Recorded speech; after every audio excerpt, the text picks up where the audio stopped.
Elgin head coach Carly Wells brings his unbeaten Eagles into today's title game. One of the big keys to that 12-0 record, quarterback Andrew Bauer, the Eagles' leading rusher with over 1,000 yards. The head coach for Chambers, John Miller, knows his team can play with anybody in the state. His Coyotes are led by their quarterback Jason Cameron with over 2,100 yards of total offense. It's Elgin and Chambers in the Class D2 championship.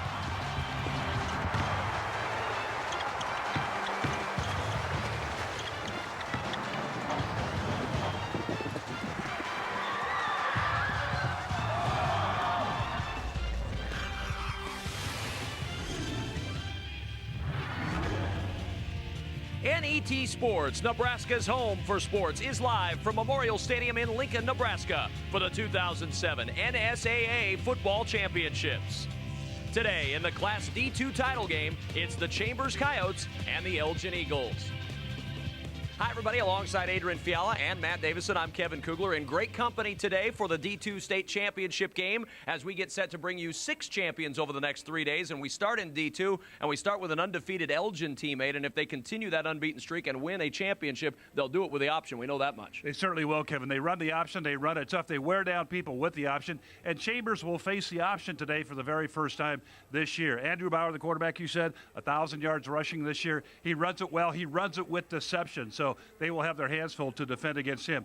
Tad Henkinius is a linebacker, great on defense, leading tackler, great leader, great spirit. He's going to help stop that Chambers offense. Well, that Chambers offense is going to win this championship. They're going to have to do it relying on the guys that got him here, and that's not a bad thing for Chambers. No, that's right. Anytime you're in a big game, I think you like to have seniors. And at the helm for Chambers, it's senior quarterback Jason Cameron.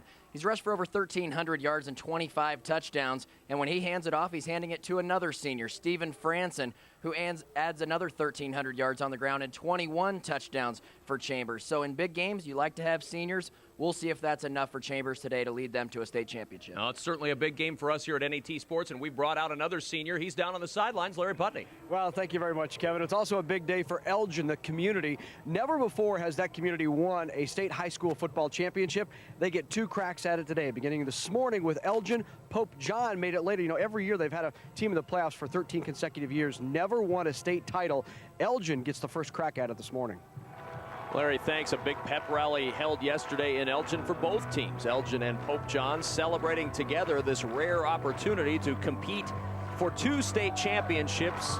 A lot of city pride on the line for Elgin. Of course, the folks in Chambers are expecting a big day as well, and a day where the boys shine. There's been a great history of girls' high school success in Chambers High School, and now the boys are stepping to the center stage today for the D2 state championship.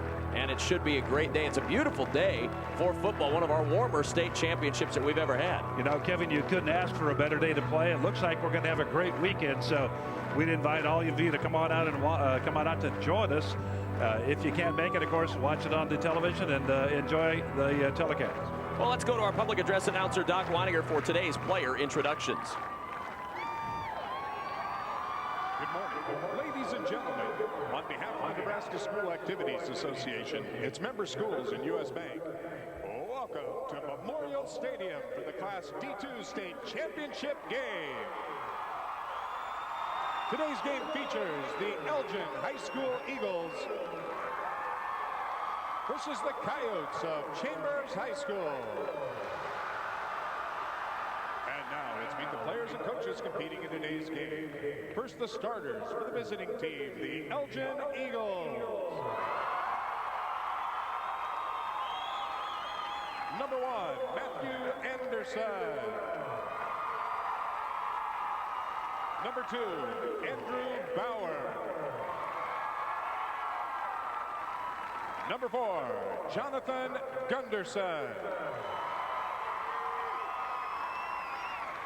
Number 21, Austin Stamp. Number 24, Justin Kawa. Number 44, Tyler Johnson.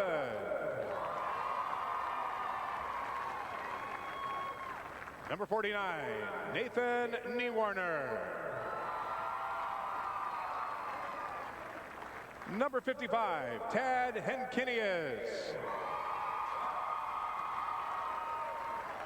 Number 74, Brett Mankey. Head coach for Elgin is Carly Wells. And now let's welcome the rest of the Elgin Eagles to the field.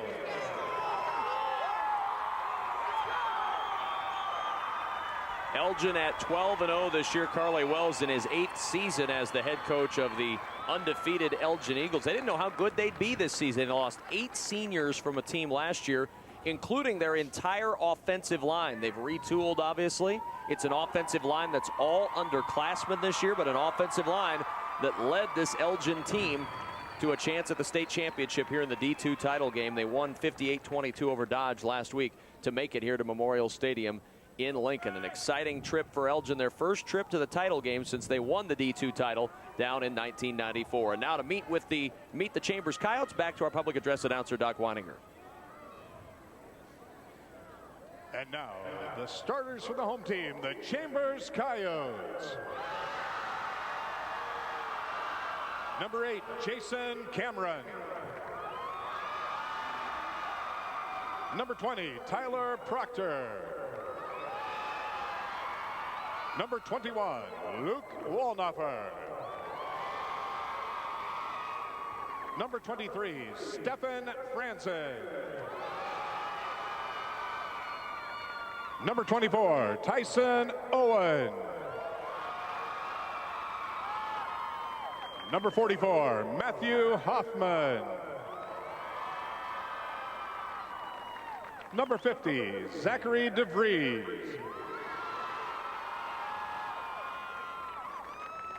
Number 56, Levi Dexter. Number 59, Curtis Kloppenberg. Number 62, Mikhail Dexter. Head coach for the Coyotes is John Miller. And now welcome the rest of the Chambers Coyotes to the field. Chambers at 11-1, a week 3 loss to Ewing, and they refocused after that loss and got the ship righted and ended up in the D2 state championship game. Should be a great matchup today between these two teams. Let's take a look at the map and we'll show you where they came from to get to Lincoln. Not too far apart between Chambers and Elgin.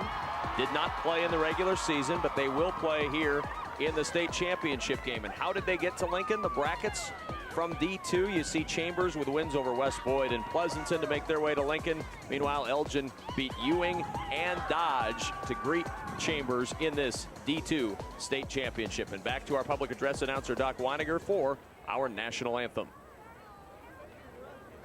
Ladies and gentlemen, your attention please. At this time, would you please rise and remove your hats as today's color guard from the United States Marines Inspector Instructor Staff in Omaha presents our nation's colors.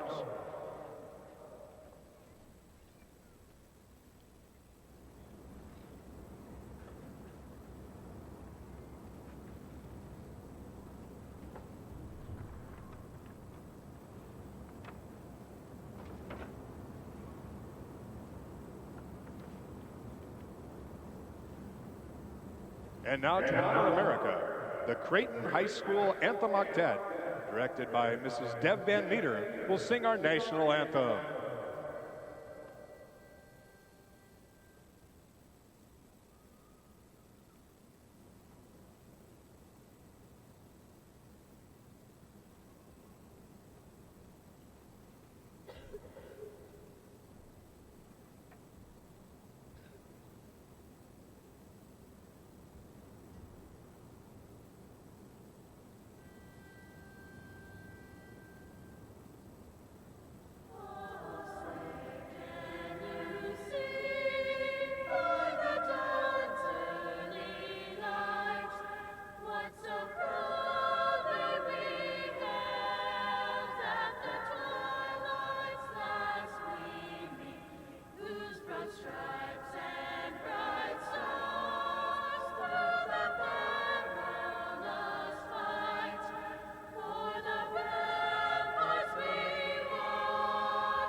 A terrific job by the Creighton High School Octet, and we are ready for football at Memorial Stadium. Kickoff of the Class D2 State Championship coming up next on NET Sports.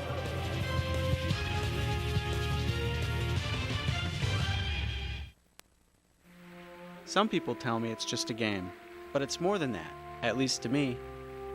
It's years of playing catch with my dad and friends in the backyard. It's a drawer full of jerseys, and a lifetime of loving the game. The Nebraska Public Power District congratulates every player and coach who plays the game safely, with spirit, integrity, and pride. Nebraska Public Power District, always there when you need us. Together with your local public power utility.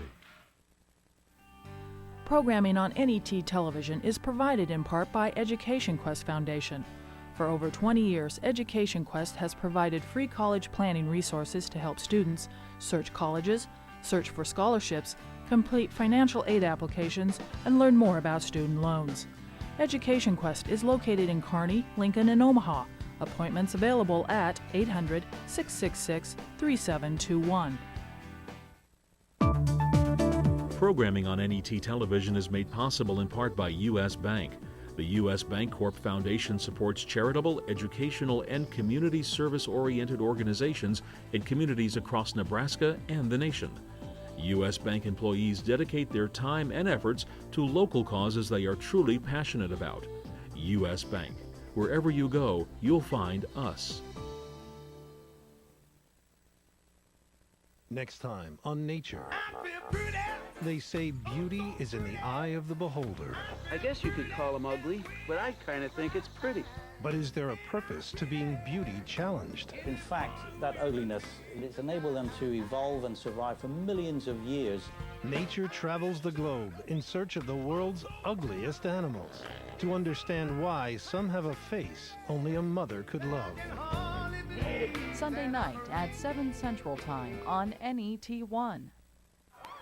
And welcome back to Memorial Stadium. The D2 State Championship just about to begin. Alongside Adrian Fiala, Matt Davison, and Larry Putney, I'm Kevin Kugler.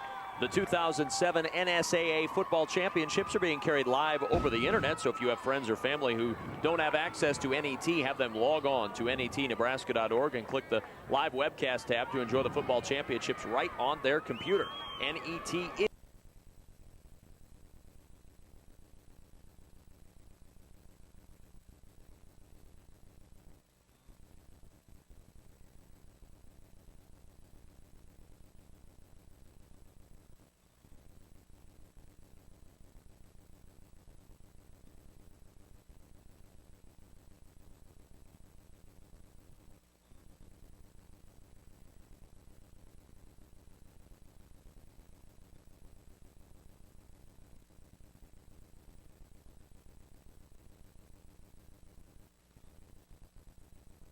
Stromer.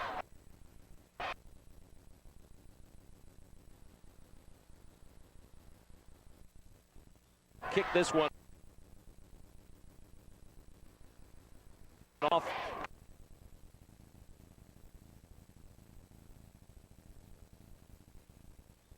Chambers in the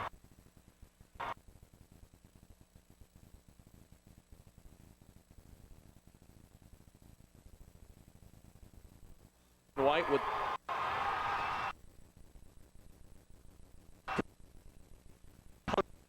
orange numbers on the fronts and back to those jerseys. So those are the participants. You see Elgin getting ready to receive this kickoff. Matt Anderson and Austin the stamp back deep for the Elgin Eagles, and the D2 State Championship about to get underway. Kevin, how kickoff of formation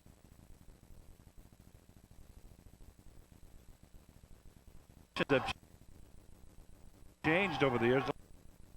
Look at this one here, little wedge right now.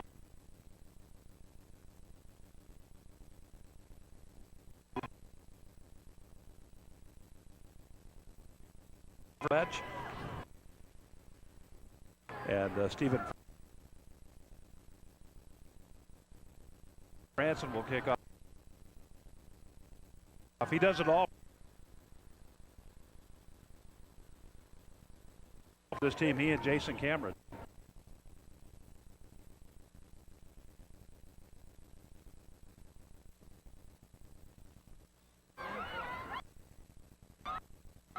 And Stephen Franzen ready to go as well. Matt Davison still not quite ready, so that's why we're holding this thing up. Give him the go-ahead, man. No, I am ready. Go ahead. Right. Go for it, guys. They're all a little nervous right now, I'll tell you that, fellas. This is the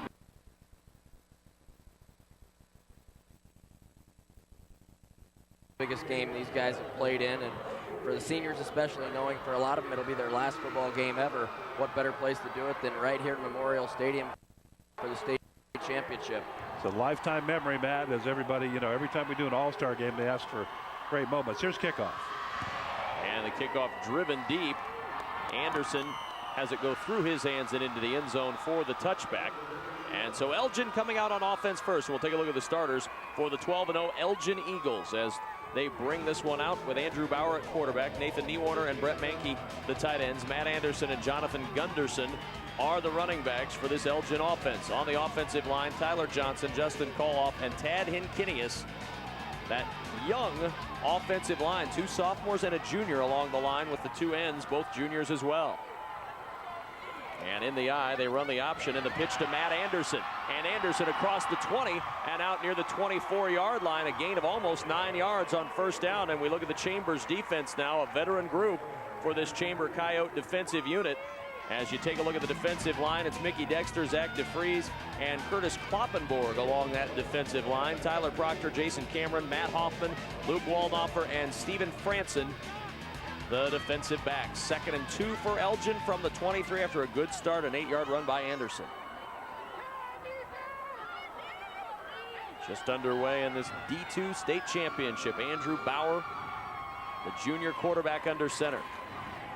Bauer with another pitch. This time it's to Austin Stamp. He has the first down and more, and Stamp down at the 30-yard line. Tackle out there made by Luke Waldhofer, but it's a first down for Elgin. It's a good job by Waldhofer, Kevin, to get out there, Kevin and Matt, to get out there to shut down the outside, contain the play, keep it under control. Waldhofer, 88 tackles on the year, one of the top tacklers on the football team. But get used to that option, guys, because that's what you're going to see. It's a wear-down offense run by the Elgin Eagles. First down from the 30. You'll see a lot of option today from this bunch as Bauer keeps it on the option and takes it out to the 33-yard line. And earlier we chatted with Carly Wells, the 8th-year head coach of the Elgin Eagles, and asked him about his quarterback, Andrew Bauer. Andrew Bauer, he's an exceptional athlete. He's got good speed on the offensive side of the ball. He reads the option well. When he gets in the open field, he's just got that burst, and he can get to the end zone quickly. Defensively, he's a great safety for us. He covers a lot of ground. He backs up all the other guys, and the guys aren't afraid to come up because they know they got him back there. Well, Bauer again with a run, and a good run of 7 yards into Chambers territory for the first down for Elgin. You can see why this offense is so hard to stop. You know, in 8-man football, when you have 3 options, you're going to fake it to the fullback, then you have to try to cover the quarterback or the running back, all going one direction. There's only 8 guys on defense. There's 4 on each side of the field, Dave. Yep, that doesn't leave too many guys to cover those 3 options. You've taken about half of them out. You're right. On first down, the give this time to the fullback, Jonathan Gunderson, and just burrowing forward for a couple of yards down to the 37-yard line. Pickup of 2 on the play. The first carry for Gunderson, who has over 800 yards this year. Gunderson, one of the bigger players on this ball club, 5'11", 205.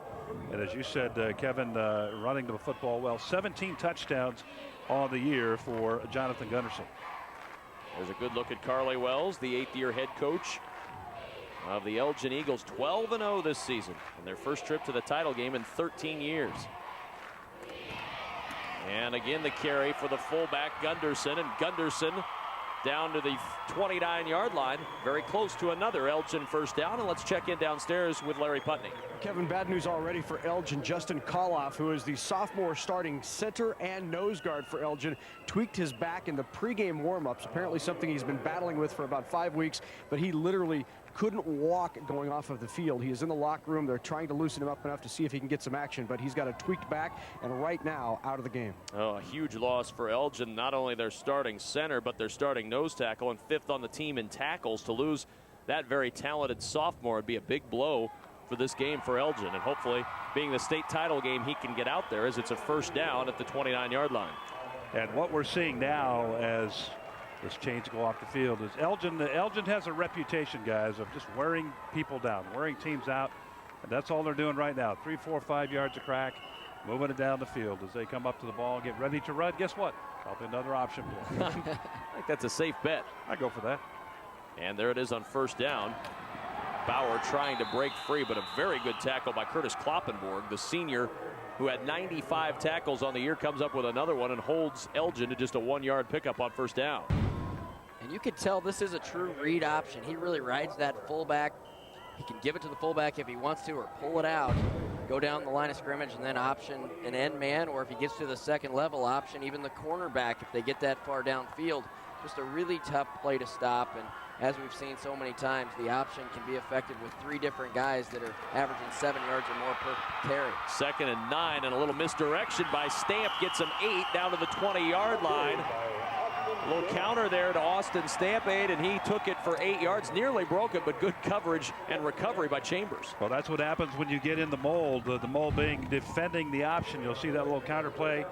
And there you see Austin Stamp. Notice a ball of muscle. Carly Wells just calls him our little ball of muscle. He's 5'5", and he's about 140 pounds, but he just gets the job done. To run that counter, surprise everybody, short 3rd down here.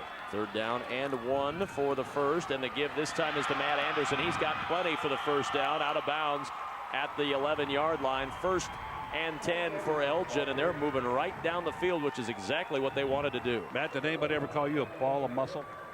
That's never been something never been that's part described of your deal, me. huh? No, definitely not. I think wiry maybe was the word. I notice no one directs those questions my way. I'm surprised by that. No one talks about your body. You two guys really are wiry. That's a good description. 1st down and 10 from the 11-yard line, and the give up the middle to Jonathan Gunderson, and he'll pick up a couple. A flag down, and our first chance to see Jeffrey Moore, our referee, in action, as our first flag of the day comes flying in. There'll be a hold against the Elgin Eagles. And if there's anything that could stop this offense, it might just be that, Adrian. When you see the 3 guys in the backfield all average 7 yards or more per carry. I mean, that's just really tough to stop. They just methodically go down the football field, and they score a lot of touchdowns. About, 340 yards a game, 50 points a game they score. So, maybe penalties are the only thing Chambers can hope for to really slow down this offense. Yeah, and again, ball security is not an issue with this team. They hold on to the ball. They have fumbled it very few times on the year. So ball control, ball security, not an issue. And that accounts also for why they just wear teams down. They don't give the football up. They just kind of beat you up and get on down the field. Control the clock. That was one of the keys today on the toss play to Matt Anderson, and Anderson's buried for a huge loss. No chance to block Matt Hoffman, who came blowing into the backfield and threw him for a loss all the way back near the 28-yard line. Hoffman on the year, 95 tackles, and you're going to see 44 left of the screen here. Little toss sweep, intended toss sweep, but nobody blocks Hoffman. Easy play. Defenders like that kind of play, fellas. 2nd and 26 now as Elgin's going in reverse. And to throw for the first time today, Bauer in trouble. Bauer is going to go down back at the 30-yard line. Collapsing on top of him, Curtis Kloppenborg and Tyler Proctor. And another loss on the play for the Elgin Eagles. Just one Eagle out on the route, Matt. That time, Brett Mankey, the tight end, out on the route. He was down that far left side and covered pretty well, and that accounted for that sack. As Elgin having a problem now. Get back to the option, guys. Well, and it just takes one play in this offense. Really break one. 3rd down and a long 28. Straight drop for Bauer, and they set up the screen. Gunderson to the outside, well short of the first down. A good job by Matt Hoffman to catch up with Gunderson on the far sideline. Stops him at the 22, and it'll be 4th down. Well, Gunderson made a nice catch just to reel that thing in at all and get upfield. A nice pursuit by the defense there. Yeah. It looked like it could have gone even further down the field, but a one-on-one tackle right along the sideline by Hoffman really saved that play. Hoffman, just a sophomore, making some big plays here early in the ball game. We saw that tackle for a loss, and now this play pretty much either saves a touchdown or, close to a first down on the play. 4th down and 21. Bauer looking left, wants to send his man downfield. Bauer all over the field, floats it out, intended for Matt Anderson. He's got it, but it's going to be just shy of the first down at the 3, and they needed to get it inside the 2. Really close. Boy, when you have a quarterback that can extend a play, that's familiar in this stadium the last couple of weeks. There you see him get out of the pocket, and he finally finds the receiver downfield, just a yard short though, Wade, inside the 5-yard line. Caught a good block, caught a good peel back block to preserve that play and let him use his legs to get upfield and make that throw, but just a bit short. Ball goes over. Now Chambers the long field. Although not terrible, because it ends up on the 3-yard line. So if you're not going to get it, at least you've pinned the Coyotes deep on their own end. And we'll see our first look at this Chambers offense here on 1st down.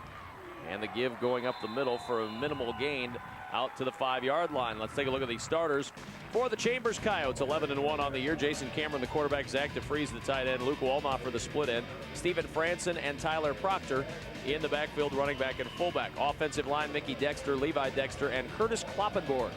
Your offensive line for the Chambers Coyotes. It's 2nd down and 8. Toss play, looking for running room is Franson on the outside, and he'll pick up a couple out near the 8-yard line. And let's take a look at the defense for the Elgin Eagles. Nathan Niewater, Justin Callhoff, Brett Mankey along that defensive line, and the backs and linebackers, Matt Anderson, Jonathan Gunderson, Austin Stamp, Tad Hinkinius, and Andrew Bauer.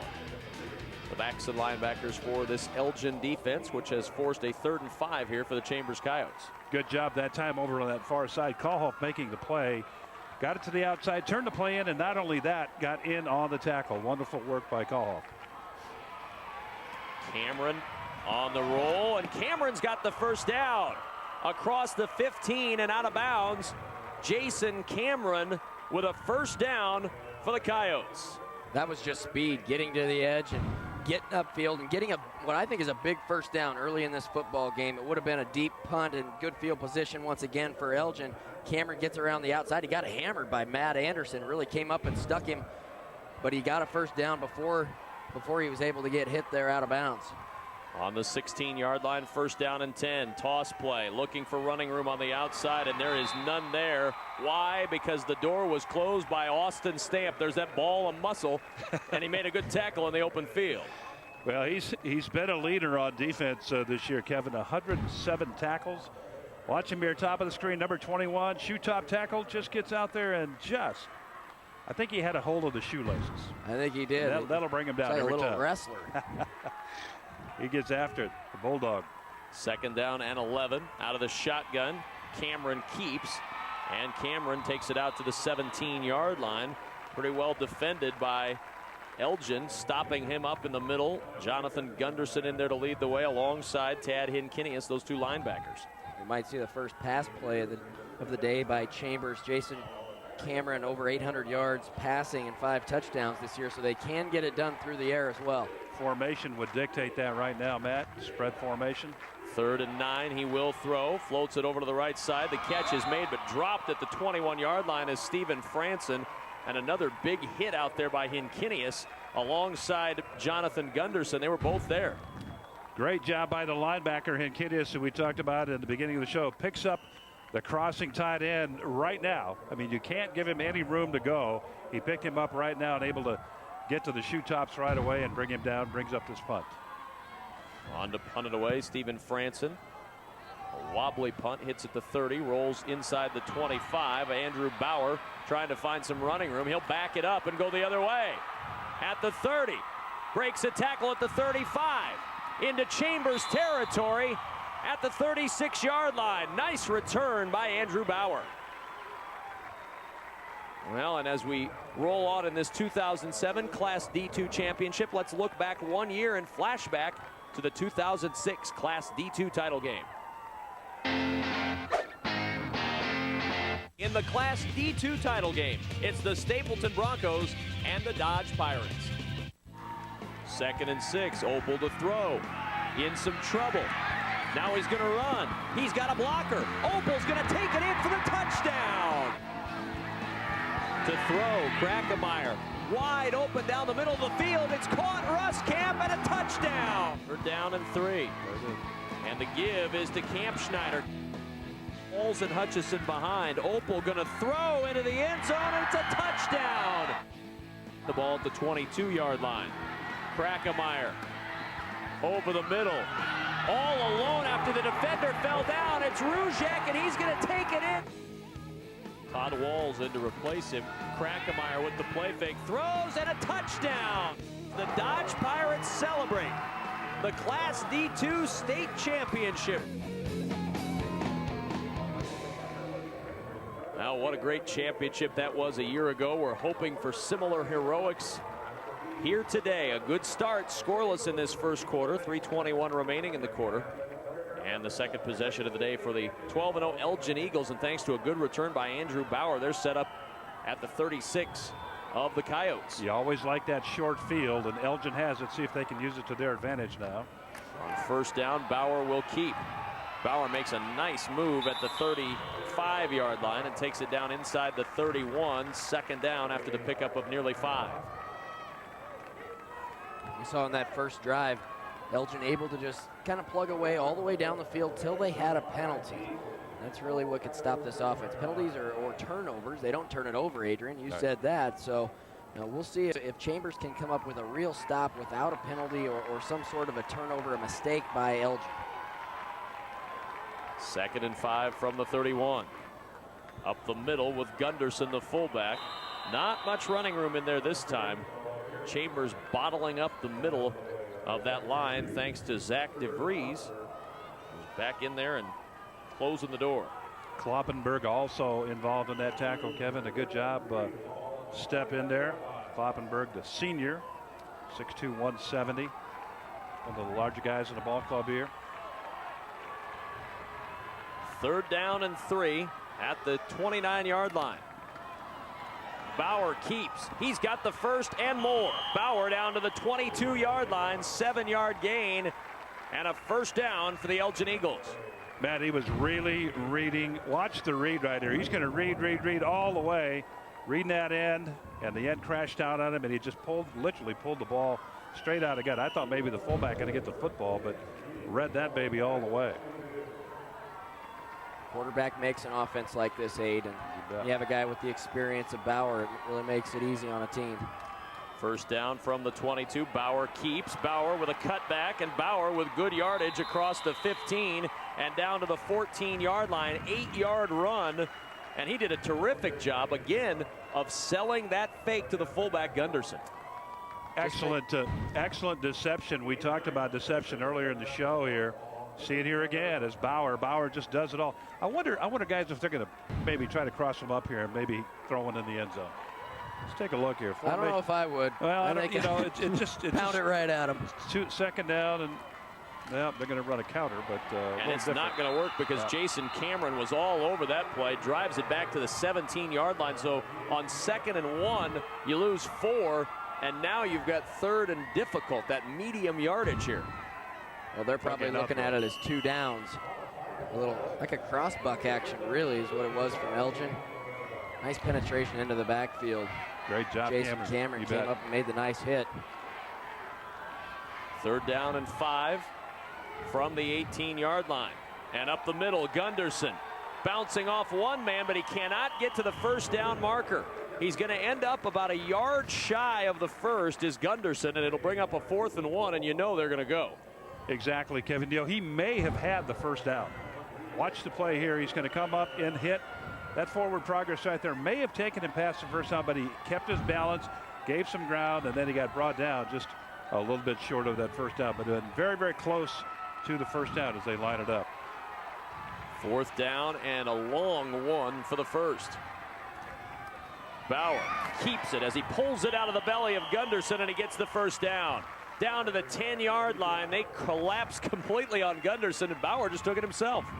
Tyler Proctor came shooting into the backfield there. Looked like he got a piece of Bauer, and the ball might have been close to being fumbled there. Bauer was able to hold on, though, and go right up the middle when you only need a foot. Pretty tough to stop.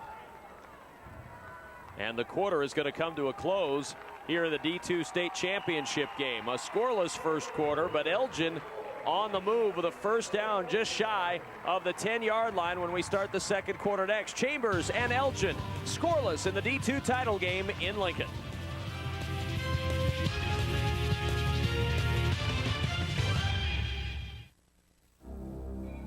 Rising from acres of Midwestern farm fields, a revolution is coming.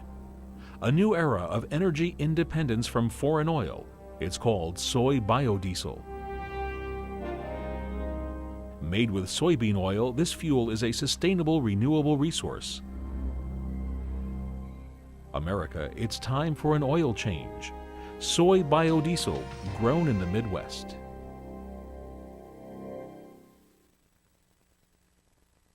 The headaches were changing my daily routine. Migraines caused Karen to see a neurologist who recommended a prescription. I didn't want the drugs, and that's when she said to start walking.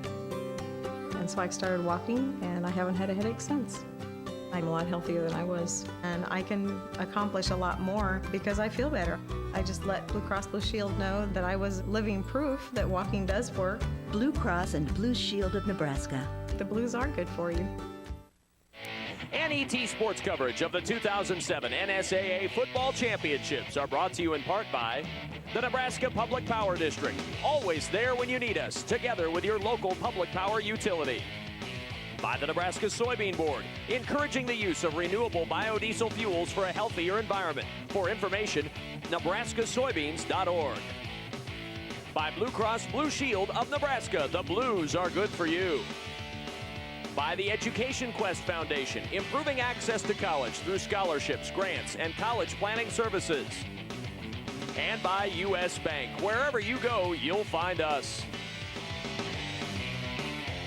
With Adrian Fiala, Matt Davison, and Larry Putney, I'm Kevin Kugler. The second quarter about to begin between Elgin and Chambers in a scoreless D2 State Championship game, but Elgin with a first down just shy of the Chambers 10-yard line. First down, not goal to go, as Bauer keeps looking for running room at the 5, and Bauer driven down at the 3-yard line. Took a big shot in there from Stephen Franson, but Bauer a 7.5, 8-yard gain, and it's second down and 2. Can't do it without the guys up front. Watch Jonathan Gunderson, number 4, right there on the block, and then Bauer's going to do the rest on his own. But great work up front by the offensive line, and they're moving close, guys, moving very close. They can get a first down just shy of the goal line, so it's second down and 2, 3 yards away from a touchdown. Bauer will keep, and he reaches the ball across the goal line. Is he in? He is not. Stopped inside the 1. That should be very close to a first down. Let's see. Does the NFL he'd be in? Got that ball across. What do you think? Really close. It looked like a touchdown. Yeah. They're going to bring in the chains to measure. Have a replay here. 4 shots from inside the 1-yard line. Not too shabby of chances for Elgin to break on the board first here. As they bring out the chains to confirm. I think he's short. It is a first down. I think he's short. He is short of the first down. Matt Davison. What eyes. It's hard work. So it will be third down and inches for a first and a few more inches for 6. Chambers, you have to think they're just going to bring everybody. I mean, come right up the middle. You're going to probably see another quarterback sneak. Yeah, you better be low on the defensive line. You have to get under the pads of the offense and get low and jam it up inside there. You don't want too much else going on with the ball, and there you go. There's the sneak, and there is the touchdown for the Elgin Eagles as Andrew Bauer rushes for his 16th touchdown of the year, and Elgin has the first points of the day. Capitalizing on a short field, guys. They got the ball at the Chambers 36 and able to just methodically take the ball in. A couple of third down plays really worked well for them, and Elgin gets on the board first here. And now the Eagles will get set for the conversion try. Bauer the give to Stamp, trying to get to the outside, and Stamp is in for the two-point conversion. Ran through 2 tackles, but he got the 2, and it's 8-0 Elgin. Hoffman was there to make the play. Stamp was able to get away from him and make it all the way to the pylon for the two-point conversion to make it 8-0. Nice fake right up the middle. There's Bauer on the touchdown. It's pretty tough to stop from only about a foot away. Yeah, down there on defense, you've got one play to make, one move to make, and you have to make sure it's the right move. Very good deception on the play. And then Stamp just takes the ball, that little, well, I guess we'll call him a bowling ball on that last play, because he just kind of rolled into the end zone right there on the play and gave his team the two-point conversion. 8-0 Elgin with the early lead here. And let's go downstairs and check in with our man on the field, Larry Putnam. Hey, thanks, Kevin. Down here with Justin Koloff, who, as we told you at the beginning, has a back problem. Out for the game now, Justin? Yeah. So tell me what happened. Well, we were doing warm-ups, and it tweaked, and it hit just right, and it knocked me out. You've been starting on this team all year long as a starting center, starting nose guard. How difficult now to sit here and watch the state championship game? It's hard, but I know the team is going to pull together and make it. They're going to win it. We're going to pull it out. I know. I got faith in these guys. I believe in them. All right, best of luck, Justin. Thank you. Oh, what a hard thing to have to sit back and watch the state championship game. As Chambers goes back to work, Franson breaks a tackle and has some running room. Franson at the 30 to midfield. Franson cuts back at the Elgin 30 and down to the Elgin 25-yard line. What a return by Stephen Franson. We talked short field with Elgin, and Chambers has a shorter one to start. Just what the doctor ordered. When you give up 8 points, now you're down a touchdown and a two-point conversion. How about your senior making a big play for you? Stephen Franson all the way up the sideline. Looked like he might score, but good pursuit actually by Elgin to even run him down. Yeah, nice field position. They really should have had him back there. There were actually 3 people who had a good shot at him, did not make the tackle. As we get back to live action here, is Chambers going to try to capitalize. Proctor turns the corner, and Proctor with a gain of 12 on first down inside the 15 down to the 13. John Miller, the head coach of the Chambers Coyotes, chatted earlier with us about his quarterback, Jason Cameron. We knew he was going to be a special player when he was a freshman. He came in and played a lot of quarterback for us and was already pretty tough then. And you know, he's willed us through some games this year. He just seems to always make plays, or when things sometimes look a little bleak, all of a sudden he comes up with an interception or a big run or a big play, and he's done that for the last couple of years. A gain there by Cameron of 1.5 yards on first down after the big run by Proctor. Chambers trying to answer right back after the Elgin touchdown. Look, Tad Henkinney has just got up, guys, limping. He was holding his shin. He's number 55 down there, and we'll see if that affects him in his play. He is their leading tackler this year with 153 tackles, probably a couple more here today so far, but see if he's all right here. 2nd and 9 from the 12. Toss play, looking for running room on the outside is Franson, and Franson lunges across the 10 to the 9-yard line. Pickup of 3. It'll be 3rd down and 6 now for Chambers. And Kenny is coming out of the ball game. I watched him on that last play, guys, and he just did not move at all. So that's a big factor for their defense. He's one of their leaders on defense. Looks like Eric Shoemaker at his spot. See Hinkinius over there working with the training staff. 3rd and 6 from the 9. Out of the shotgun. Cameron to throw.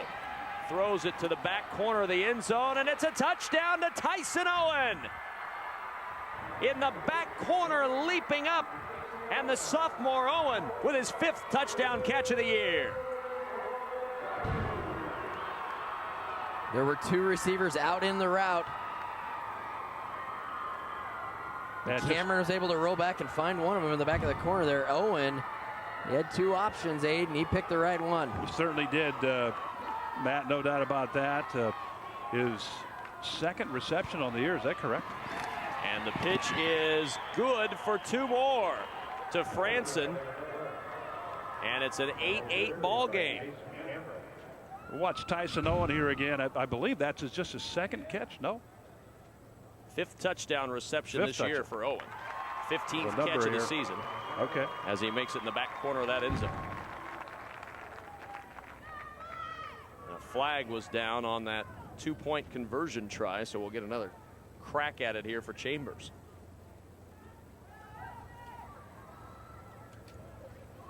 When you only need 3 yards. Big penalty in this situation. Could come back to haunt them. Nate, I stand corrected. Yeah. You are correct. Yeah, That is only his second catch of the year. I double checked You're right. it. He had 1 catch for 28 yards coming in and no touchdowns. That was just his second catch of the year, his first touchdown catch of the year. And it came, Andrew Bauer was there in the end zone, just right over his outstretched hand. So good job by Owen to concentrate and help his team out here. Cameron throwing for 2, and there is a catch for Stephen Franson. What a 2-point conversion try after the penalty going to the air, and this Chambers team ties it up at 8. And the short field again contributes to the scoring, as we'll see it here, as Cameron going to his left and just in time gets his feet, both feet down. You wonder how many times Cameron has thrown the ball to Franson over the years. You know, growing up, you know, they were doing that in the backyard. And another nice throw and catch. A little lob up over the top. Well, it's time to test your NSAA football knowledge with today's trivia question. Be the first person to email us with a correct answer to our question, and you'll receive an NET Sports logo cap and an NET Sports athletic grade t-shirt, size extra large. Here's your question. What school in D2 holds the all-time playoff record for most passing yards in a single game? Do I give the hint? I'll give the hint. It happened in 1992. Because I'm all about giving hints. Email your answer to sports@netnebraska.org, and the first correct answer wins the NET Sports t-shirt and cap. I'll say verdigris. You will? Well, I have to say I saw the answer, but I'm not surprised by the team, but I'm surprised by the yards. Well, Elgin will look at that last series. They really had a chance. Well, here's a kickoff. Driven to the 4-yard line. Austin Stamp with it. Stamp trying to get to the outside, and he's hog-tied at the 17-yard line. And let's check in once more with Larry Putnam. Well, Tad Hinkinius was just up and down jumping on that retaped ankle, and coach walked over and said, "Can you go?" And he said, "Oh yeah, just tape it up." It's a state championship game, guys. Exactly, Larry. This is a game that adrenaline takes over. My point was going to be that Elgin will look at the tape of this game and watch that kickoff that we saw, and they had 3 people that had a chance to really knock the return man Bauer down somewhere in between the goal line and the 10-yard line. Did not get that job done. And of course, then he proceeded upfield. So that's a special teams mistake that let Chambers back in the ball game. But Chambers, guys, is a team that has a reputation of rallying. They've done it 4 times here this year. When they've been behind, they've come back to win. So you can't ever count them out. And a timeout taken by Elgin.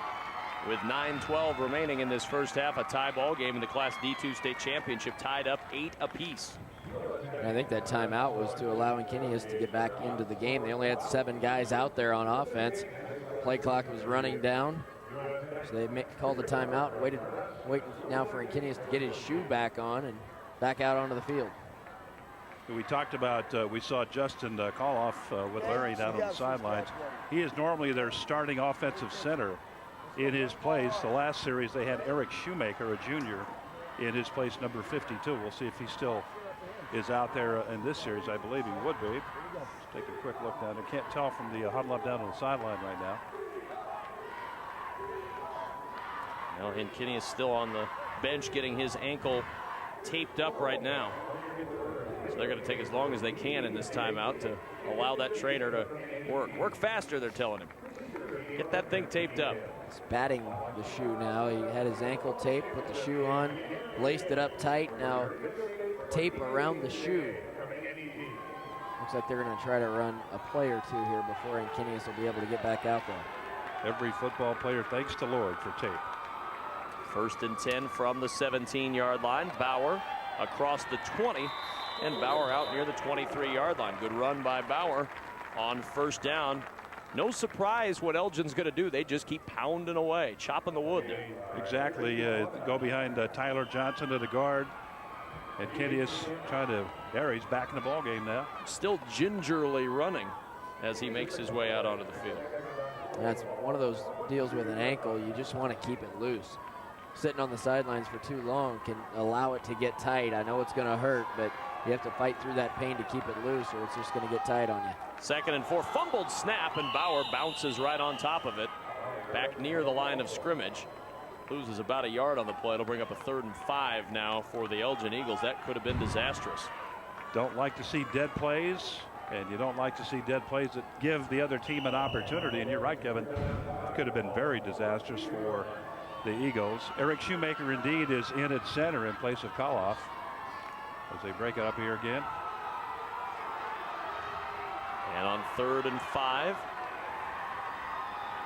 Back to work, and the give over the left side to Matt Anderson, and he's got the first down. A gaping hole to run through, and Anderson took advantage with an 8-yard run. Expect an option play, and they come back with a little misdirection, a little counter trap, cross buck action, and they go back the other way, and Anderson breaks it for a first down. Watch Kenny is 55 right there on the left. He's still having a lot of trouble with that ankle. You see him limping right there. There he is pulling, and watch the kick out block right there. Terrific block. But now he's paying the consequence afterward. He's still limping out there, just gritting it, just pulling his neck and playing through it. 1st down and 10. Bauer on the keep. Gets to the corner. Flag is down, and Bauer out of bounds at the 35-yard line, but this play is likely coming back. Looks like maybe Mankey down there had a hand on somebody. And it is a hold against the Elgin Eagles. Earlier we chatted with Carly Wells, the head coach of the Eagles, and we asked him, what do you guys need to do to win this one? We need to take care of the ball, control the clock, I feel, run our game. Defensively, we need to not give up big 3rd down conversions, that type of stuff. Well, and I'm sure one of the things he'd add to that list is don't have a holding penalty.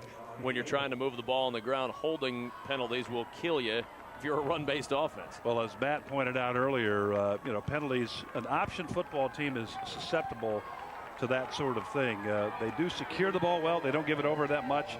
The penalties can indeed be a factor, and we've seen it happen right there as it creates a long 1st and 21, is it? You are correct. 1st and 21 is Bauer on the option across the 20, and he takes it out near the 23-yard line. A pickup of 5 yards still leaves him 2nd and a long way to go for the 1st. We saw a penalty really halted that drive, the 1st drive of the game for Elgin. The 2nd drive, they didn't have penalty and no broken plays, and they were able to go down and shove it into the end zone. Let's see if Chambers now can force another punt from Elgin. This offense so good. You have to have some good things happen for you defensively if you're Chambers to stop this team. 2nd down and 17 for the 1st. And as good as these offenses are, you look at the defenses, and they're not giving up very many points, either team.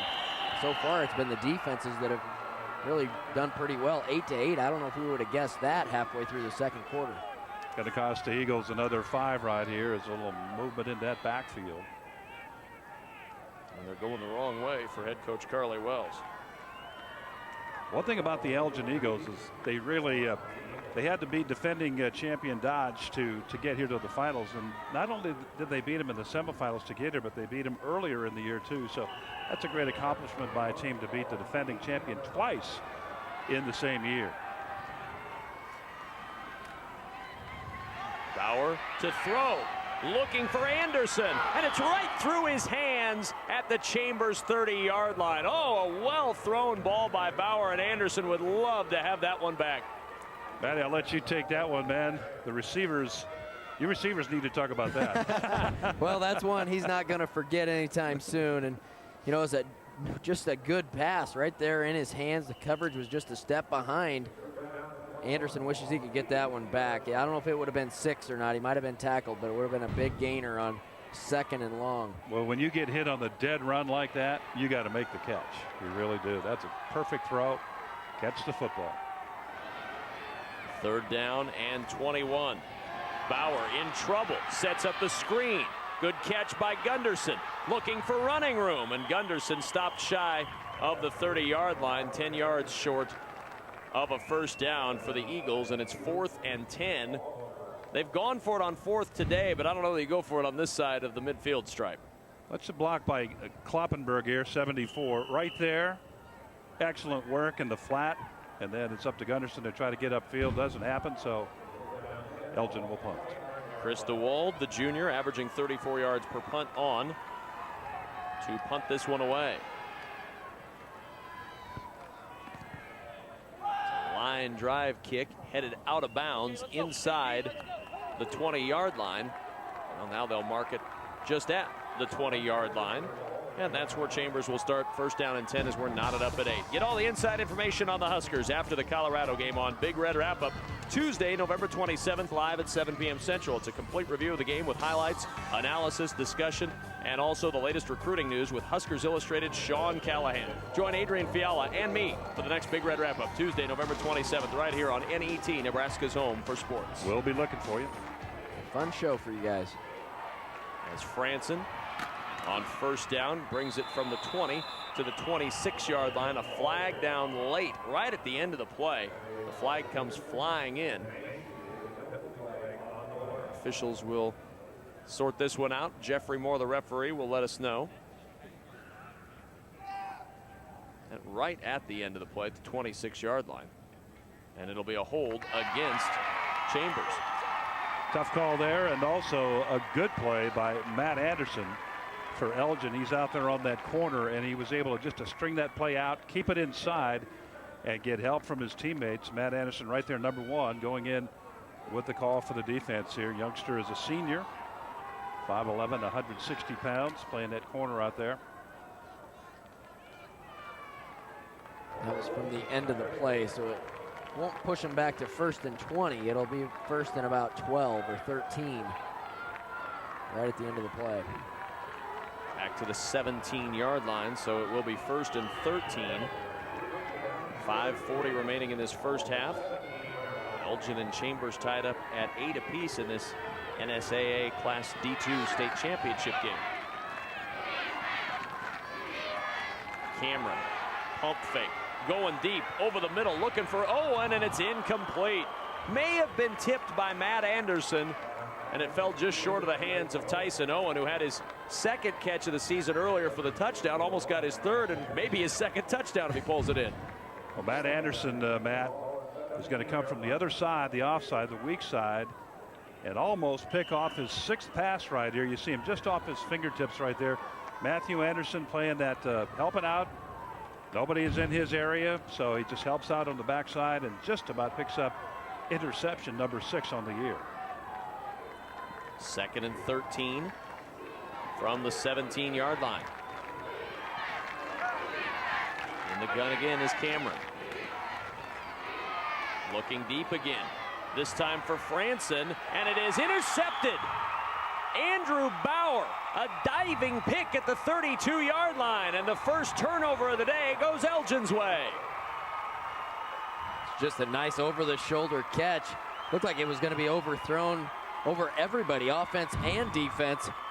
Cameron just kind of let it loose, and Bauer with a nice diving interception that'll give Elgin good field position. Bauer's the guy that does it all for this ball club. His 3rd interception on the year comes through for his team. They stop the Chambers drive and have 5 minutes and change here to try to put another score up on the board. And what did we see there again, fellas? It was Chambers with a penalty that really put their offense in a tough situation. They get out of their element, try to throw it, and turn it over. And the pitch to Matt Anderson on first down, and Anderson takes it out to the 37-yard line, a 5-yard gain on first down for Elgin. And coming up at halftime, and we're 5:10 away from our half here, Bud Dahlstrom will join us. We'll get you up to date on what happened at the girls state golf tournament.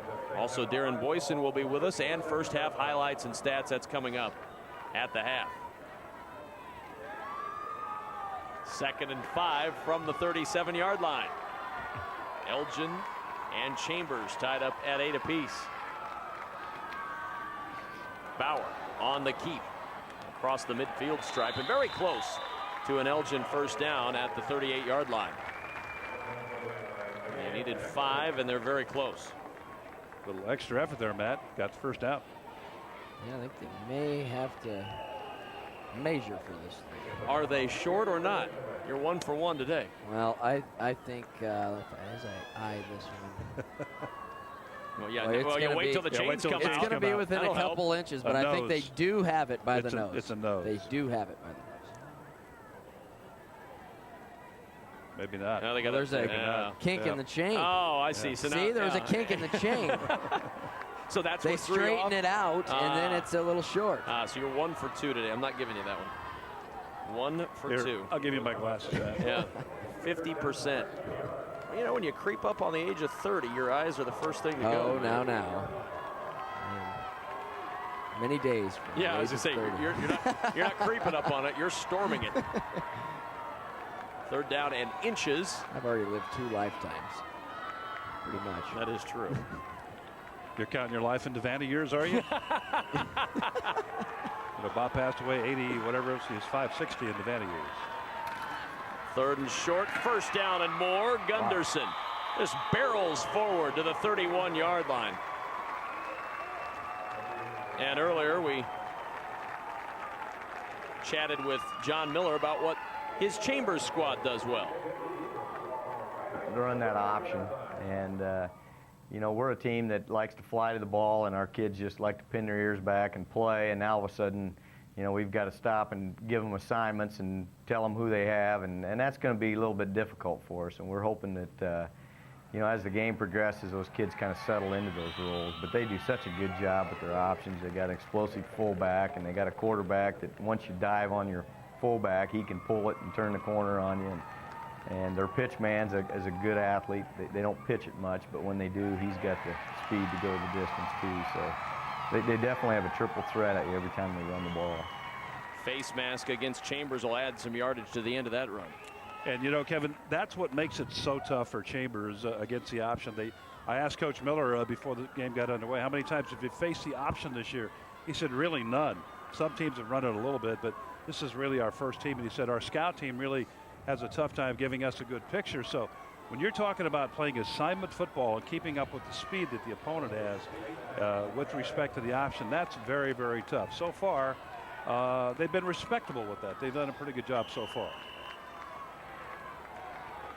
It's just tough to prepare for, Aid. Like you Always. said, never see it. I don't care what level you're at, or if it's 8-man or 11-man, whatever.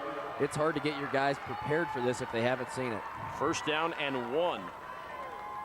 2 fakes. Bauer with the first down, still on his feet, and Bauer down near the 17-yard line. It'll be a first down and 10 for the Elgin Eagles. Tough yardage for Andrew Bauer.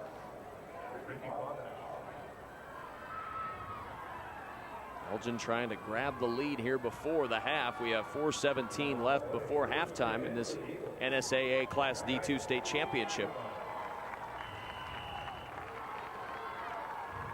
A team in Elgin that has kept it pretty much on the ground all day long. First down from the 18-yard line. And Gunderson, a huge hole, and Gunderson all the way down to the 5-yard line. 12-yard run, they'll mark him at the 6, and it's first and goal for Elgin. Linebacker gave a little ground, and Bauer able to read that. The defensive end stayed out on the play. Watch it here. See what I'm talking about? He stays out there, just keeps the play in, but doesn't commit. And Gunderson just takes it up inside, gives him a good chance right here. First down and goal from the 6. And Gunderson takes it down to near the 2-yard line. It'll be second and goal for Elgin. Clock continuing to run as we approach 3.5 remaining in this first half. And that's what happens with an offense like this. You could see the gains are starting to be more and more. And in the second half, I'd be shocked if the gains weren't more and more and more. You know, you just wear down a defense, and you start to see little wrinkles that the defense has, and the gains start to be more. Second and goal. Bauer into the end zone for the touchdown. Andrew Bauer takes it in for 6, and Elgin out in front. All deception right here. Watch this. He's going to keep it in Gunderson's gut for a long time. Nobody knows who has a football right there.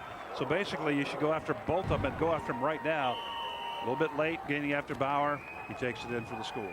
14-8 as Elgin comes out to tack on the conversion, or at least attempt to. As they'll go for 2 again.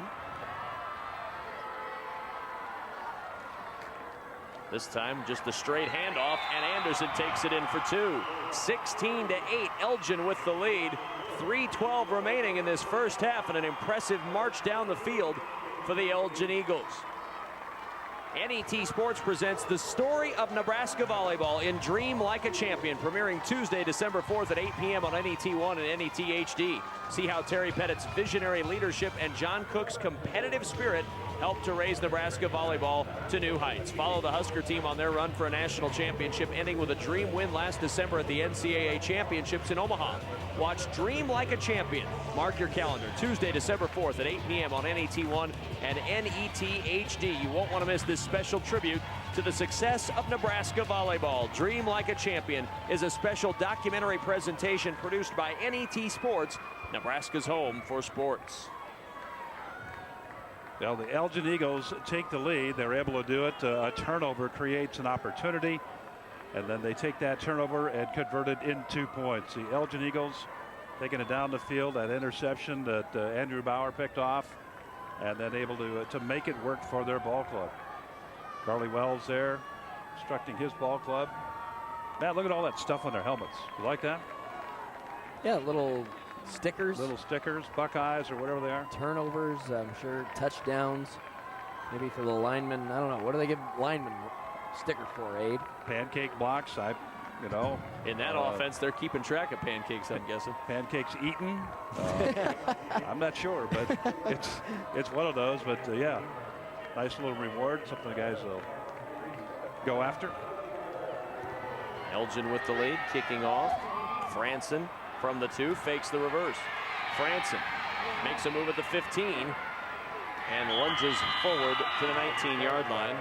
Chambers will start from the 19, 1st and 10 with 3:04 remaining in this first half, trailing 16-8 in the D2 state championship, and an injured player down on the field for Elgin, and it's Eric Shoemaker, who came in for Tad Hinkinius when he got injured. And there's just not a lot of depth when you're playing D1 or D2 football. There's just not that much depth on the roster. You can't afford the injuries in a game Kevin, like he's this. also the backup center. He's actually been playing center when Justin Koloff was injured in pre-game. So this is a big situation right here now. You hope this young man's going to be okay. Well, we'll see who plays center the next time Elgin comes out on offense. That is a big development to follow. If you'd like a DVD of this game or any of the NSAA football or volleyball championship games, log on to netnebraska.org and click on Shop NET or call 1-800-868-1868 to order your DVD copy. It's a memory that will last for years to come. NET is Nebraska's home for sports. Now, good to see Shoemaker walking off under his own power. The other center for Elgin is Eric Powell. He's a junior. He's 6'2" and weighs 350. Big boy down there on the sidelines. Big boy. I'm trying to find him down there, but I don't see him. Oh, there he is. Yep. Yeah, he's 350. First down carry right up the gut out guy. to the 25-yard line for Proctor. And it'll bring up a 2nd down and 4 for the Chambers Coyotes.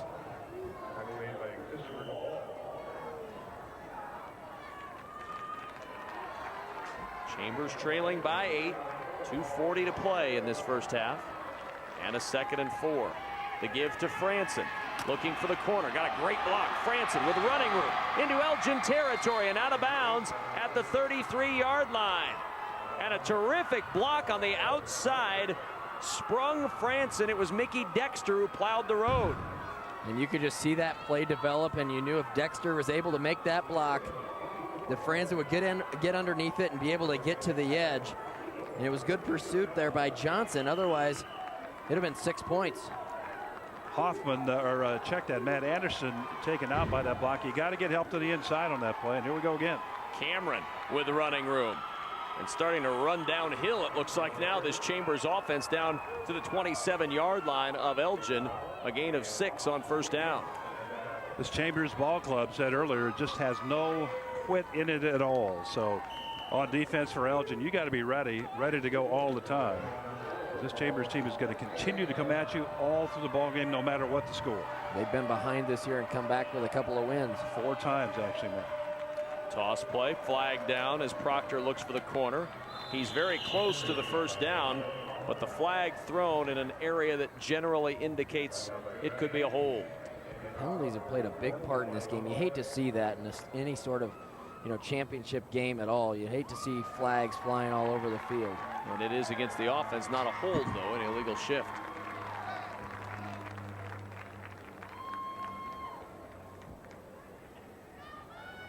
I don't know if they said it was illegal motion. Chambers does send the little H back in short motion right before the snap when they run that toss sweep. Maybe they were saying he was going towards the line of scrimmage. There we go.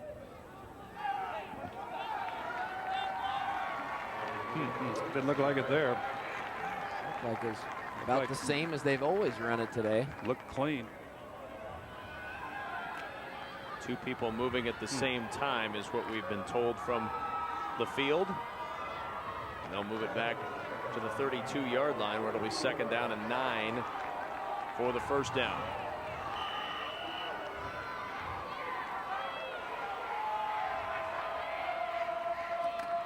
Cameron running to the right side. Cameron has the corner. He's got the first down and much more, all the way down to the Elgin 10-yard line. It'll be 1st and goal Chambers as Cameron bursts for 22.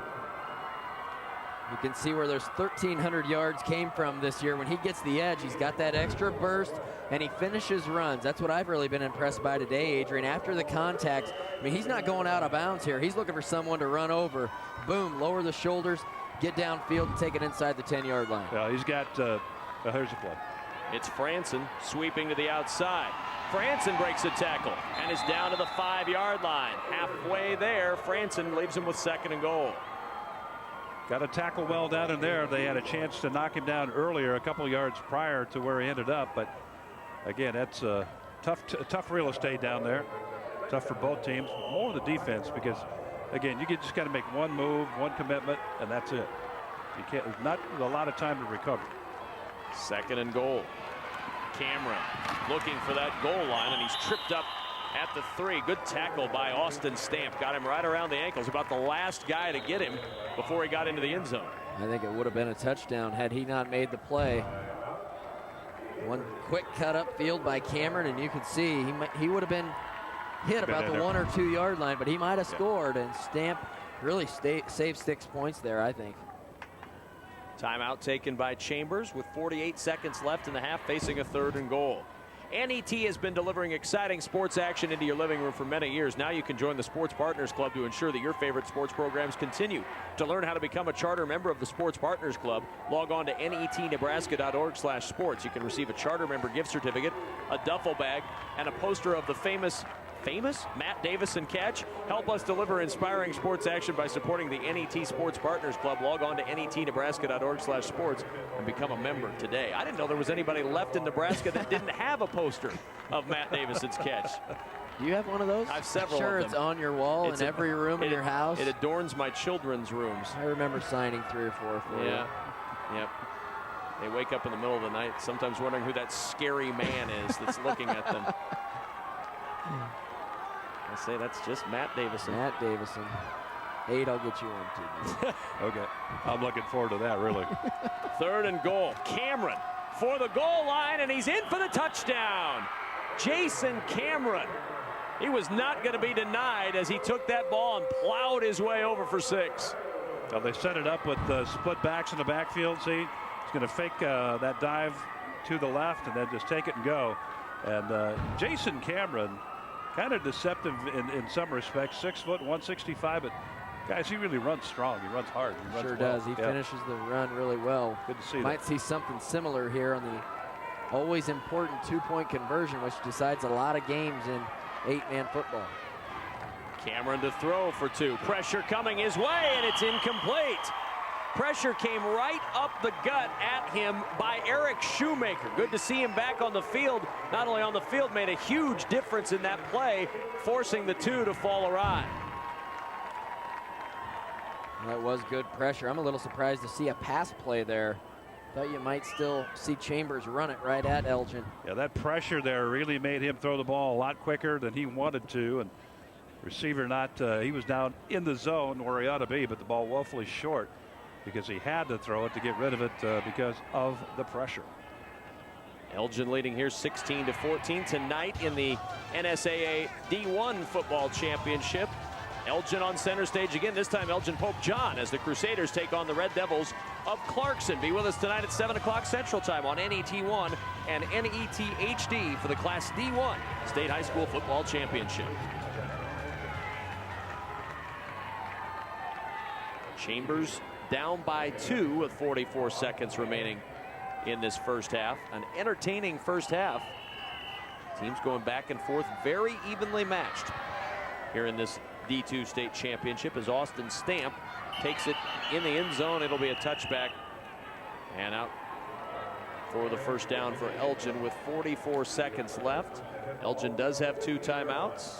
What do you think, Abe? They're going to go for a drive here? I just don't know that you want to get cute down there in close to your own goal line, Kevin. But you know, you run the option. It's tough to come out of your offense and try to go the length of the field in 44 seconds with the option. But you know, it certainly could happen, but I would think they'd probably be a little bit conservative here. Although they're talking, Charlie Wells talking to his people, saying maybe we'll give it a go here. Should point out in high school, for those of you watching in college, you can run that ball out of the end zone. In high school, you cannot. Once that ball crosses the plane of the goal line on the kicks, it's dead. And a whistle stopping play, timeout taken by Elgin. So coming off of the kickoff, Elgin going to take a timeout with 44 seconds left in this first half, and probably looking to see what the defense was in, where the guys were lined up. Make a determination from there now what this next play will do. I'd be surprised if you saw Elgin put it in the air here. They'll probably run the normal option play, see if they can get a big chunk of yards and maybe try to break one. Well, they've got a lead, Matt. Why would you want to jeopardize the lead going in at half? Just run what you've been running all the game and, you know, take it in, sit down, adjust a little bit, come back out, try to put it away. Do you feel you have more questions than answers about your child's college education? Let NET Television help. On December 11th, Countdown to College will have the experts to answer your concerns about the next step to higher learning. Find out how you can make college affordable. Watch Countdown to College Tuesday night, December 11th at 7 Central Time on NET1. First down here from the 15-yard line. Elgin with a 2-point lead and the ball in the late stages of this first half. They're going to throw. Bauer back to throw, going deep over the middle for Anderson, and it's almost intercepted. Right in and out of the hand of Luke Walnoffer. And we'll see if Carly Wells, after that play, decides to rein it in a little bit more. That ball coming right out of the sun. Walnoffer had a chance to make the play here. Watch him here. He's going to battle the sun and just a little bit overthrown, but maybe if it's not coming right out of that blazing sun, he can maybe have a little bit better perspective on the football. But wow, that was close. 3 defenders right in the area. Yeah. No backs in the backfield again. On second down, motion coming, and the toss play to Matt Anderson. Anderson at the 20-yard line, and that's as far as he's going to get. Ran right into the arms of Matt Hoffman. Brought him down at the 20, and it'll leave him with a 3rd and 5. Could be the last play of the first half. A little motion, try to get a little momentum for the running back before Anderson catches it. But a nice play out there, wasn't it, by Hoffman? Hoffman, you bet. He avoided a blocker. They got a little bit of a nick block on him coming by, and Hoffman's played a very good ball game here in the first half. But great job there to just get off that block and make the tackle. And they are not going to get another play off in this first half. So halftime has come in the D2 state championship game. And Elgin has a 16-14 lead over Chambers in a very entertaining first half in this NSAA D2 state championship. Chambers and Elgin battling it out for a state championship. And so far Elgin with a 2-point conversion being the difference between these two teams. So a very impressive performance by both. The offenses were going about as well as could be expected, Aid, and the defenses came up with some big stops. Well, Kevin, both teams able to capitalize on the short field. Elgin got the ball at the 36-yard line of Chambers, able to capitalize on that field position. And then Chambers got the football at the 25-yard line of Elgin, able to capitalize on that, put scores in both of those. And then, of course, Elgin had that interception.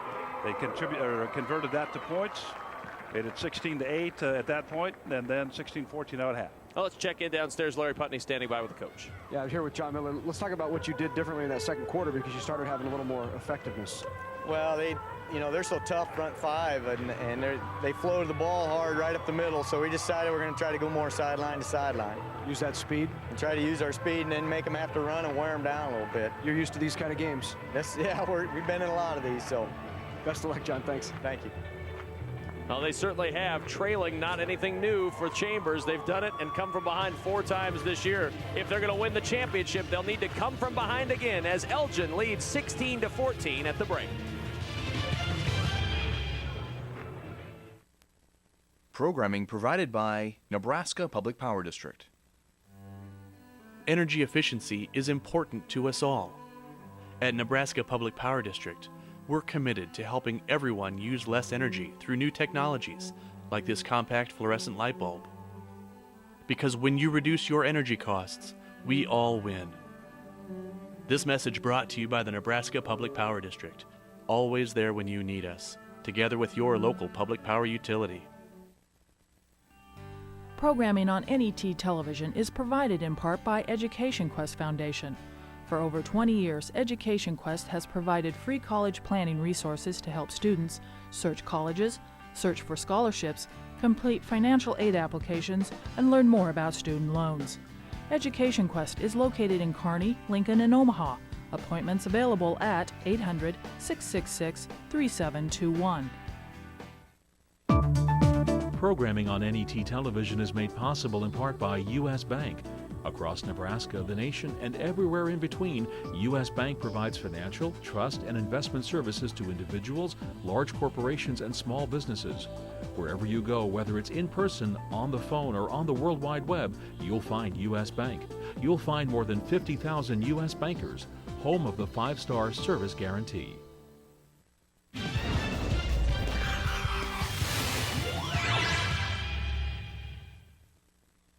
They were vaudeville headliners, radio superstars, and television legends.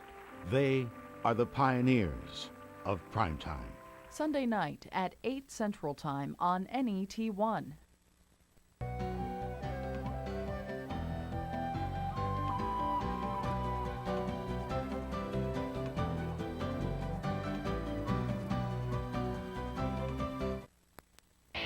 NET sports coverage of the 2007 NSAA Football Championships are brought to you in part by the Nebraska Public Power District, always there when you need us, together with your local public power utility.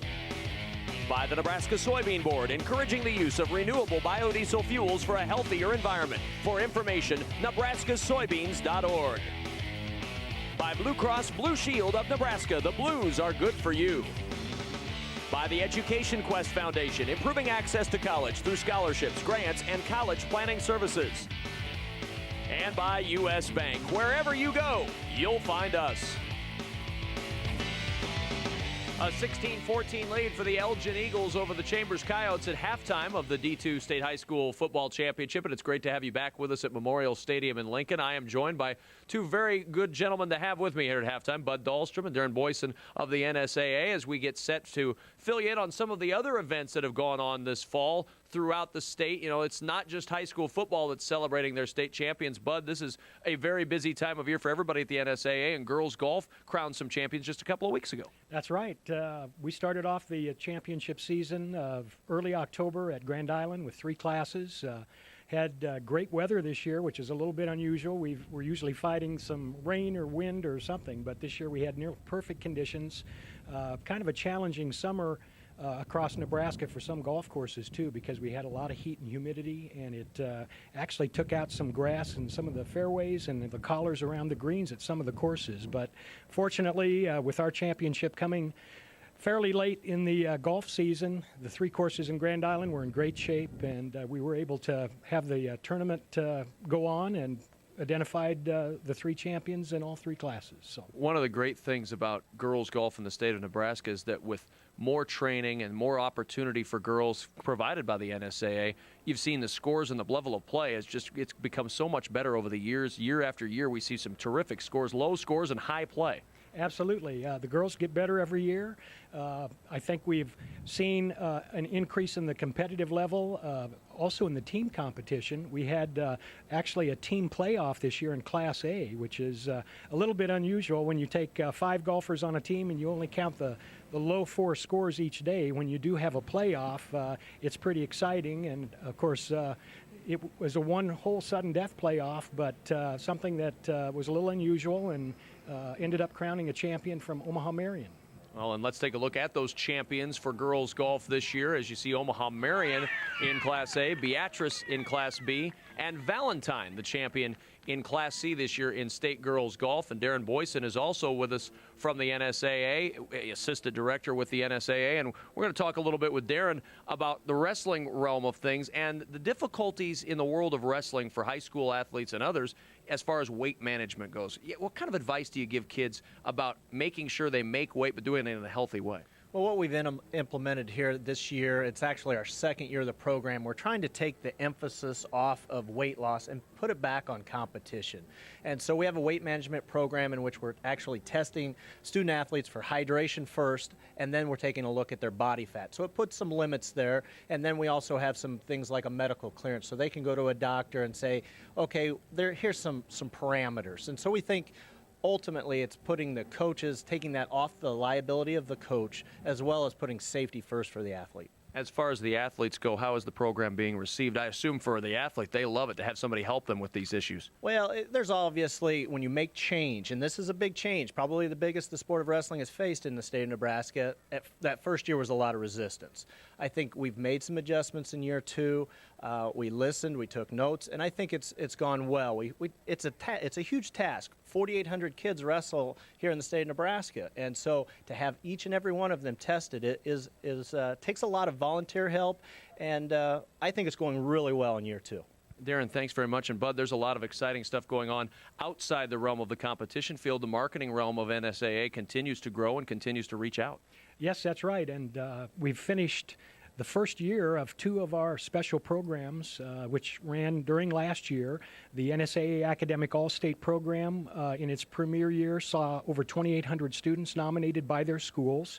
That program allows students to select 2 students in each activities program based on their academic excellence in the classroom, as well as the contributions they make to their particular NSAA activities program. And so that was very successful. And of course, the NSAA Cup has given an added level of excitement to what we do at the NSAA, in that schools in 3 divisions and 4 classes in each division gather points as the year progresses in participation in state championship performance. And so 2 really fine opportunities for our corporate sponsors to have a unique identity with the NSAA. And we have another program that we're working on that hopefully in a year or so we'll be able to launch as well. Bud Dahlstrom and Darren Boyson of the NSAA. Gentlemen, we're out of time, but it's great to have you with us. Thanks very much for coming in. Thanks, Kevin. We've enjoyed it. It's been great to have him here, and it is halftime at the D2 State High School Football Championships, and Elgin leading Chambers 16-14 at the break.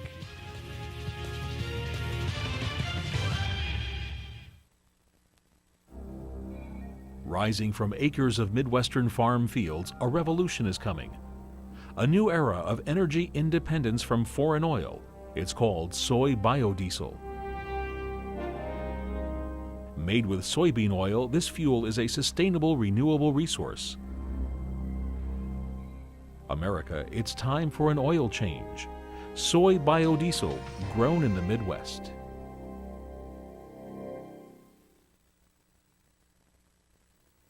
Programming is provided in part by Blue Cross Blue Shield of Nebraska. These cost about $50. This costs about $57,000. Choosing to use these can help you avoid this. And since inactivity is a better predictor of death than smoking, high blood pressure, and even heart disease, using these more and this less could save you more than money. A message that's good to know from Blue Cross and Blue Shield of Nebraska. Join NET's Sports Partners Club and be a part of a team that delivers Nebraska sports coverage to your home. As a club member, you can receive a member certificate, a club duffel bag, a signed Matt Davison poster, and more. Don't be a spectator, be a team member. Join NET's Sports Partners Club today. Next time on Wired Science, restless leg syndrome. It sounds like a joke. The real deal or a drug marketing opportunity? 50 years after Sputnik, It's not really science so much anymore. the big business of satellites. And a cool home science project takes off. Tonight at 10 Central Time on NET1.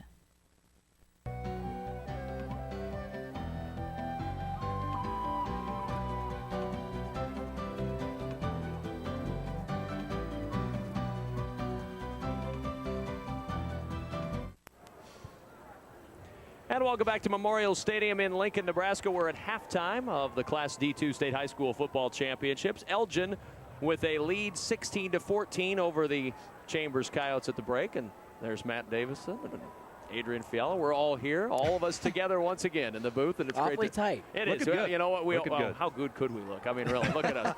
It's been a good-looking football game, though, in this first half. Very entertaining. A lot of action on the ground. Teams both playing some very crisp offensive football. Getting to see the option again, which we haven't seen a lot of here lately. But and again, teams capitalizing on field position. Each of them have been able to get a touchdown on the short field and then capitalize on the turnovers, as we saw. So, yeah, very entertaining, Matt. Yeah, it's been evenly matched, really. It's just the two-point conversion has been the difference. But there have been some penalties, there's been some mistakes, and it could come down to just that. Which team makes the biggest mistake and which team can capitalize on it. But so far, it's been a very evenly matched game, and this could go either way. Well, there's the highlights from the first half as we take a look at the touchdown run by Bauer for Elgin to give them the lead, and the two-point conversion for Austin Stamp. An 8-8 ball game. Elgin then back to work again. Bauer another touchdown run. And Elgin with the two-point conversion for Matt Anderson to give them the 16-8 lead. Chambers very quick to respond today. They've done it on the ground as well. Some good running by Stephen Franson, a great kickoff return by Stephen Franson, but they've also gone to the air. Cameron finding Tyson Owen. And then Cameron on the roll for the two-point conversion finds Franson. Nice little tiptoe act there by Franson. Cameron again into the end zone for 6. And then the two-point conversion try goes awry, and that's the difference in this ball game. The two-point conversion try that fell short. As you look at the halftime numbers, Elgin on the ground doing the job. 186 total yards to 115. 11 first downs for Elgin, just 5 for Chambers, but only a two-point game. Anybody's ball game right now. Chambers, the turnover there. You see 2 for 4 with an interception. And Elgin able to capitalize on that interception by getting a touchdown off that turnover. It is halftime of the Class D2 State High School Football Championships. The second half is next on NET Sports.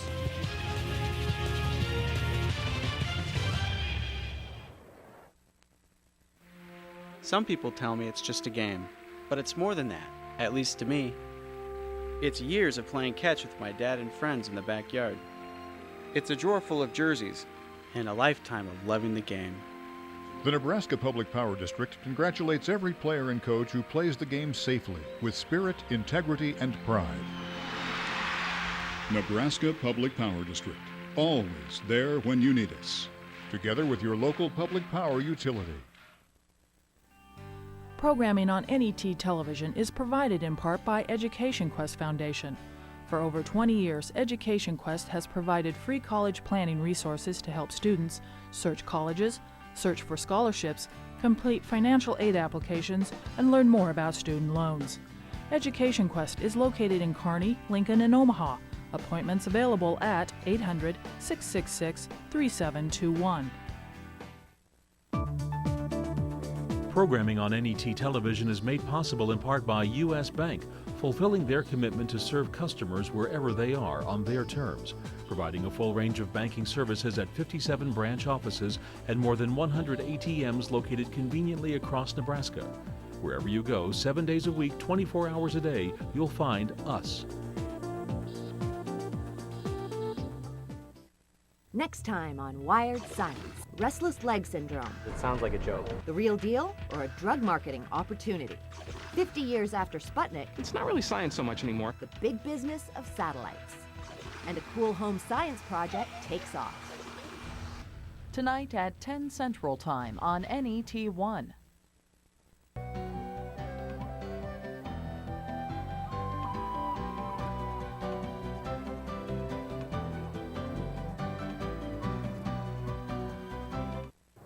Halftime of the D2 State High School Football Championships. Elgin leading Chambers 16-14 alongside Adrian Fiala and Matt Davis. And I'm Kevin Kugler. The fourth member of our broadcast crew is Larry Putney, and he's down on the field with the head coach of the Elgin Eagles, Carly Wells. Well, thanks, Kevin. Coach, first of all, talk about the adjustments you have to make right before the game when you find out Justin Karloff's out.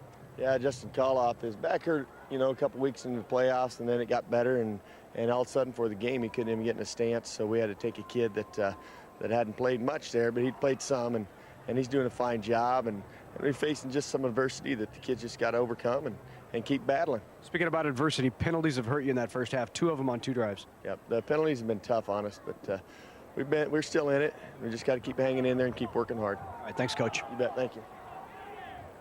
Thank you, Larry. The 2007 NSAA football championships are being carried live over the internet, so if you have friends or family who don't have access to NET, have them log on to netnebraska.org and click the live webcast tab to enjoy the football championships right on their computer. NET is Nebraska's home for sports. Justin Karloff there trying to urge his team on despite the fact that he can't be on the field to play, and that's just got to be killing him.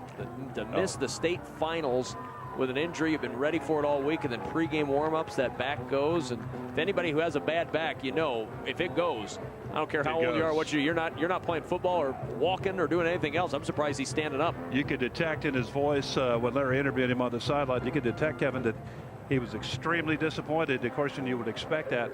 Very instrumental to their football team, the starting center on their ball club, and also plays the nose tackle on defense, 101 tackles on the year. The young man there with the face paint on, and he's exhorting his teammates to get after it and make it all work. They're ahead here right now, 16-14. Another half to go here. And ready to go in this second half. Elgin will be kicking off to Chambers. So Chambers with a chance to have the football first and move it right down the field if they can and rally once more. Yeah, they rallied twice in the playoffs to win, and also 2 times during the regular season to win. So they're no stranger to coming from behind to win football games. And you look at the other side of that, the Elgin defense, and coming upon them to try to get a good start here in the third quarter with their defense, shut down this Chambers offense, and they get the ball back to their bunch. And the second half is underway in this D2 state championship, and the kickoff through the end zone for the touchback, and it'll be first down from the 15-yard line for the Chambers Coyotes. Trying to win the state championship, their first state championship in football. Of course, they've had a great amount of success at Chambers High School in girls sports over the years. Players like Darcy Strachey, who were among the greatest to ever play high school basketball in the state, played out at Chambers. But this is the day for the boys. And on first down, give up the middle, and not much running room at all for Stephen Franson. Eric Shoemaker in there along with Nathan Niewarner for the stop. I think this is a big drive, Adrian, for Chambers. I mean, you don't want to go 3 and out here, give the ball back to Elgin, and if they happen to go down and score and get a 2-point conversion, all of a sudden you're down 2 scores. I think it's important that these guys at least get a couple of first downs and get a little confidence here. Second down, Franson looking for running room to the outside, and Franson to the 19-yard line. Andrew Bauer and Jonathan Gunderson were right there, and it leaves Chambers with a 3rd and 6. Well, Andrew Bauer, we've said his name a lot here in this telecast. Watch number 2 fill up from the safety spot right there. Here he comes, and he makes the hit. Doesn't finish the tackle, but his partner does. But great job by Bauer to slow that play down and limit that game. 3rd down and 6 from the 19. Cameron on the sweep. Cameron has the first down and more. Cuts it back. Cameron out near midfield before he's finally brought down. Brent Mankey caught him from behind at the 39. A 20-yard gain and a first down. It's a good thing Mankey was trailing the play there, Aid, or it would have been 6 points. This is a play that Chambers has really used and used well today, and it's something that Elgin should recognize. Elgin should also recognize that you got to tackle, and they really have not tackled very well throughout the course of the whole ball game. And here we'll see it one more time as he's able to Cameron able to slip some tackles there. And the toss play, Klobanish takes it to the 36-yard line. That's a 5-yard pickup for Tyler Klobanish. And it'll be 2nd down and 5 from there. Chambers lines up one back on the wing and the other back in the backfield, and he takes off the other way. They fake that back going to the left side, and then come back with that sweep to just to the right side. Something that Elgin needs to recognize. 2nd down and 5. Cameron on the keep. Cameron has the first down to the 29-yard line. 7-yard pickup and a first down for Jason Cameron, and Chambers rolling here on their first drive of the second half. That's just power football right up the middle. You see the pulling guard and another lead blocker right up the middle, and there's Cameron. Hit the hole hard that time. Adrian got another 7-yard gain. Sets up a first down, and you can see that this offense right now really clicking. They really are, and on that last play, Eric Shoemaker, 52. Go ahead, Kevin. Toss play to the outside, and Franson takes it inside the 25 to the 24, a 5-yard pickup. But Eric Shoemaker, he's already been injured one time. He's back on the field. See the toss here, just looking for a crease, looking for daylight. Finds a little bit of it, but good fill right there. There he is right there. He's holding his wrist. This time he's holding his wrist. He injured the wrist on that power play, the play before. 2nd and 5 from the 24. Klobanish trying to get to the outside, and again Andrew Bauer cut his legs right out from under him and took him down at the line of scrimmage. No gain on the play.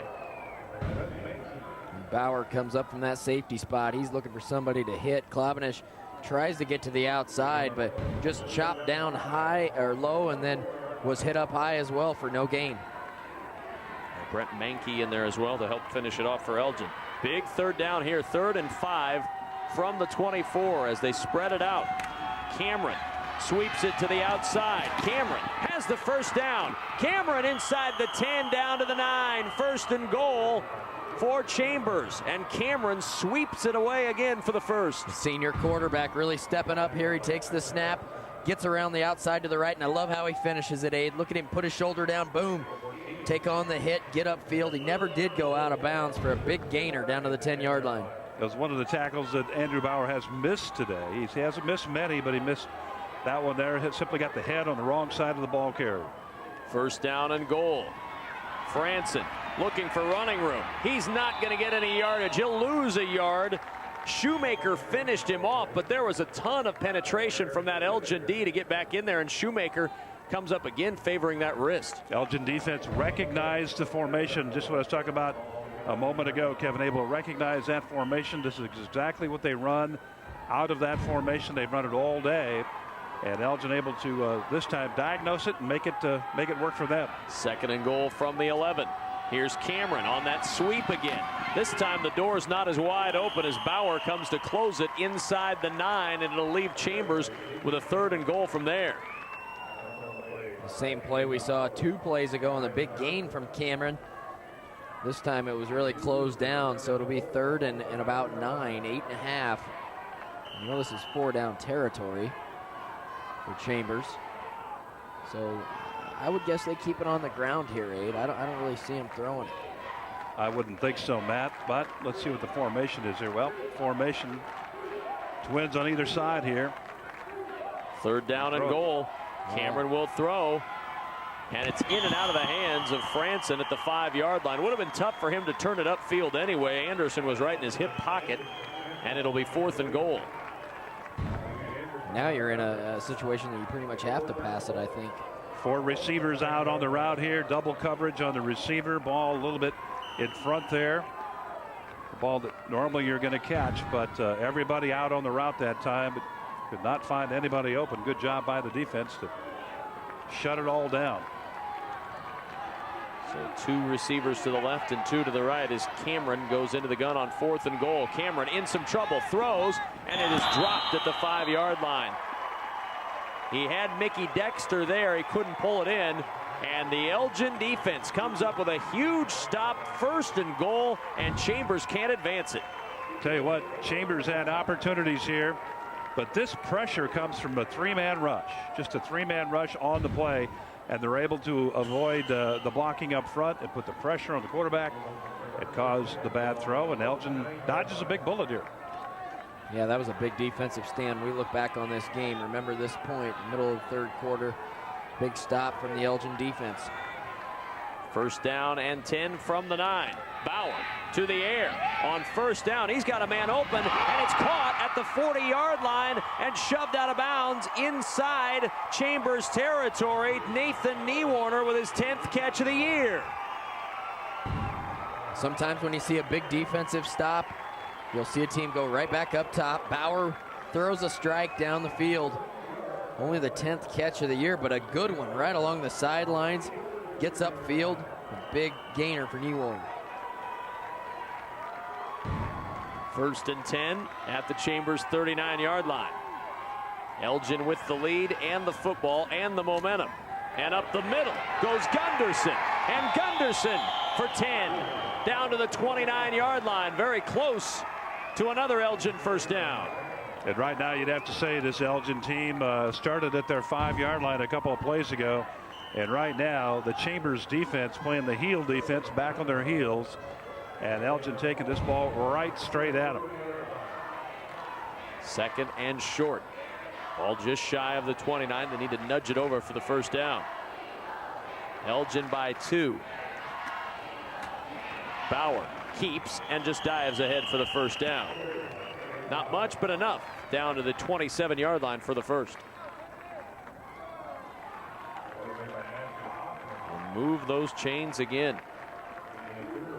For this Elgin offense now, they know if they can go down and make this a 2-touchdown or 2-score game, put a lot of pressure on this Chamber offense to come back quickly. The clock, this is a short game. Both teams running the ball all the time. So not a limited number of possessions to be able to come back from behind. Up the middle, Gunderson just right down the hash to the 22-yard line. 5 yards a pop, Abe. That's a pretty good way to make a living. You betcha, Kevin. Anytime you can get 5 yards a crack, you're probably going to be in real good shape as the game moves along. Carly Wells sending each play in.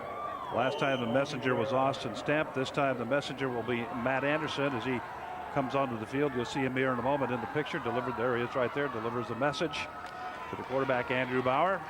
2nd and 5. Under 5:40 to play in this 3rd quarter. Elgin by 2, but driving. On 2nd and 5, pitch to Anderson.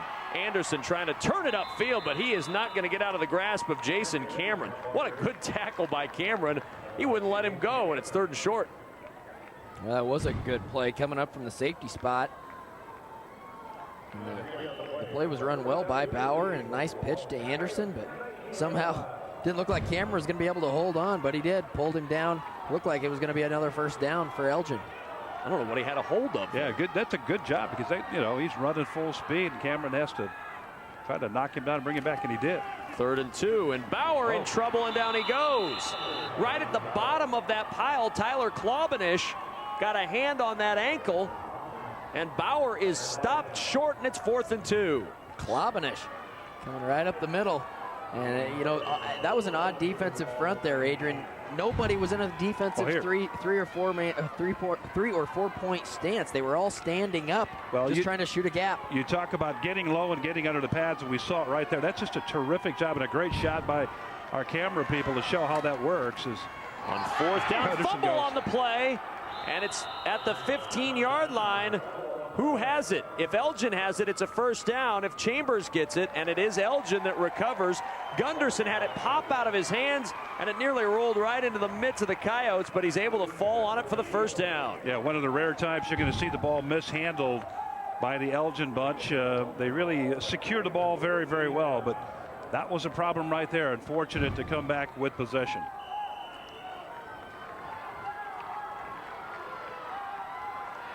First down and 10 from the 14-yard line.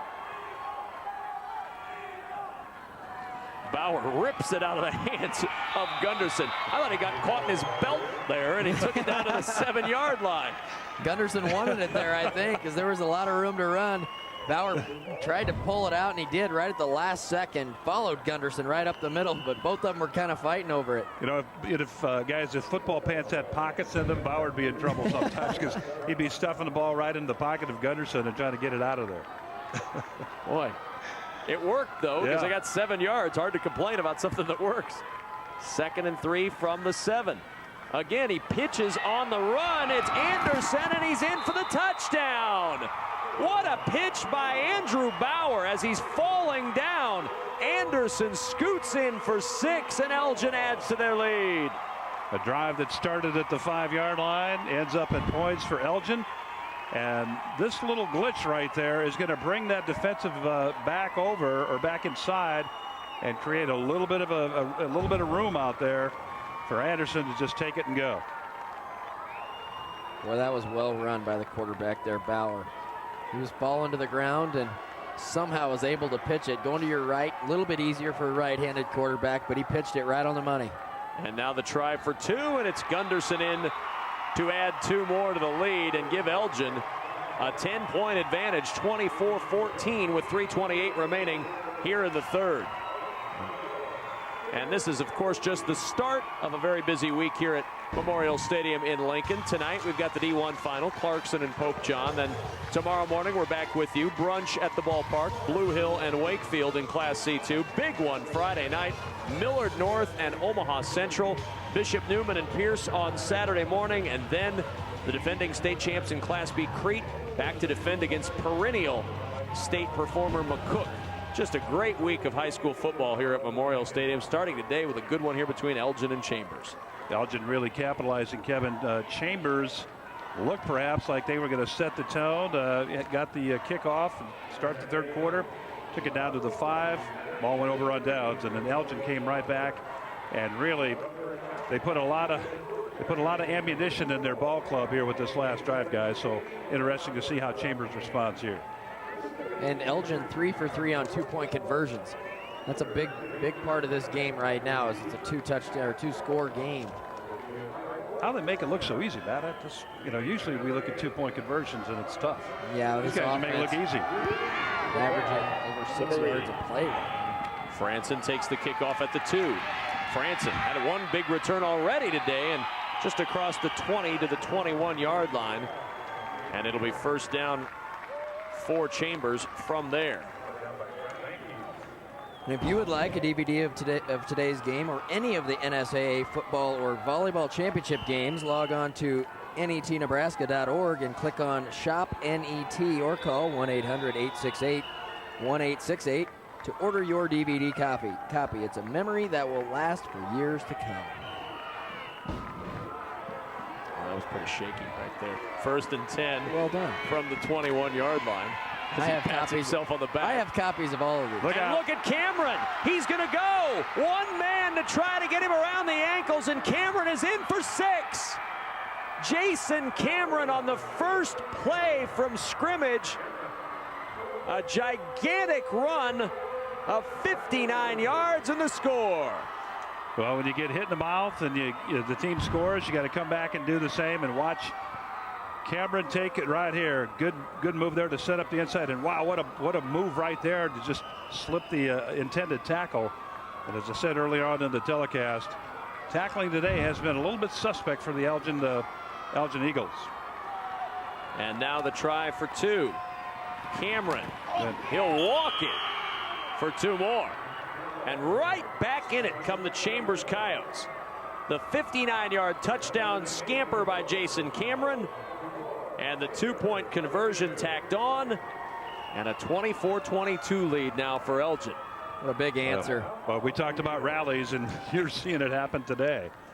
This Chambers ball club, known for that, known to rally in games they're behind in, and they just come right back and do it again. Great job by Cameron. Well, we gave you a chance to test your knowledge of state high school football, and one of you knew the answer. Many of you knew it. The first one knew. So Gary Eisenhower, Battle Creek, Nebraska. Congratulations to you, Gary. You knew the answer to this trivia question.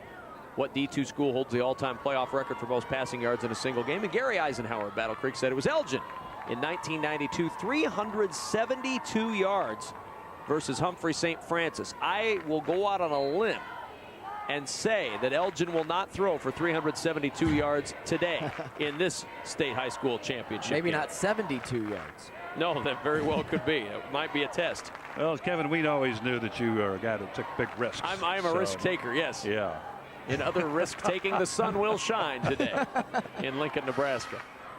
Boy, what a game. 24-22. Still plenty of time here in this third quarter. Jason Cameron now 148 yards and a couple of touchdowns on the ground. He's been good offensively and defensively today for Chambers, and you knew him and Franzen were two seniors that going into a big game were going to probably play well and be a big part of whether or not Chambers was going to be able to win here today. You talked about it at the top of the broadcast, that senior leadership for Chambers, and they're relying on it right now. And we've got a flag down, as this one's going to be re-kicked and move it back 5 yards. Somebody across the line early. Silly mistake. Well, they run that unusual wedge formation or wedge pattern. See it again here as John Miller trying to figure that one out, the head coach right there for the Chambers Coyotes. See, they all line up in that wedge area like that, and then when the kicker goes, they all kind of spread out. Some guys are going to get there a little quicker. Apparently that's what happened that time.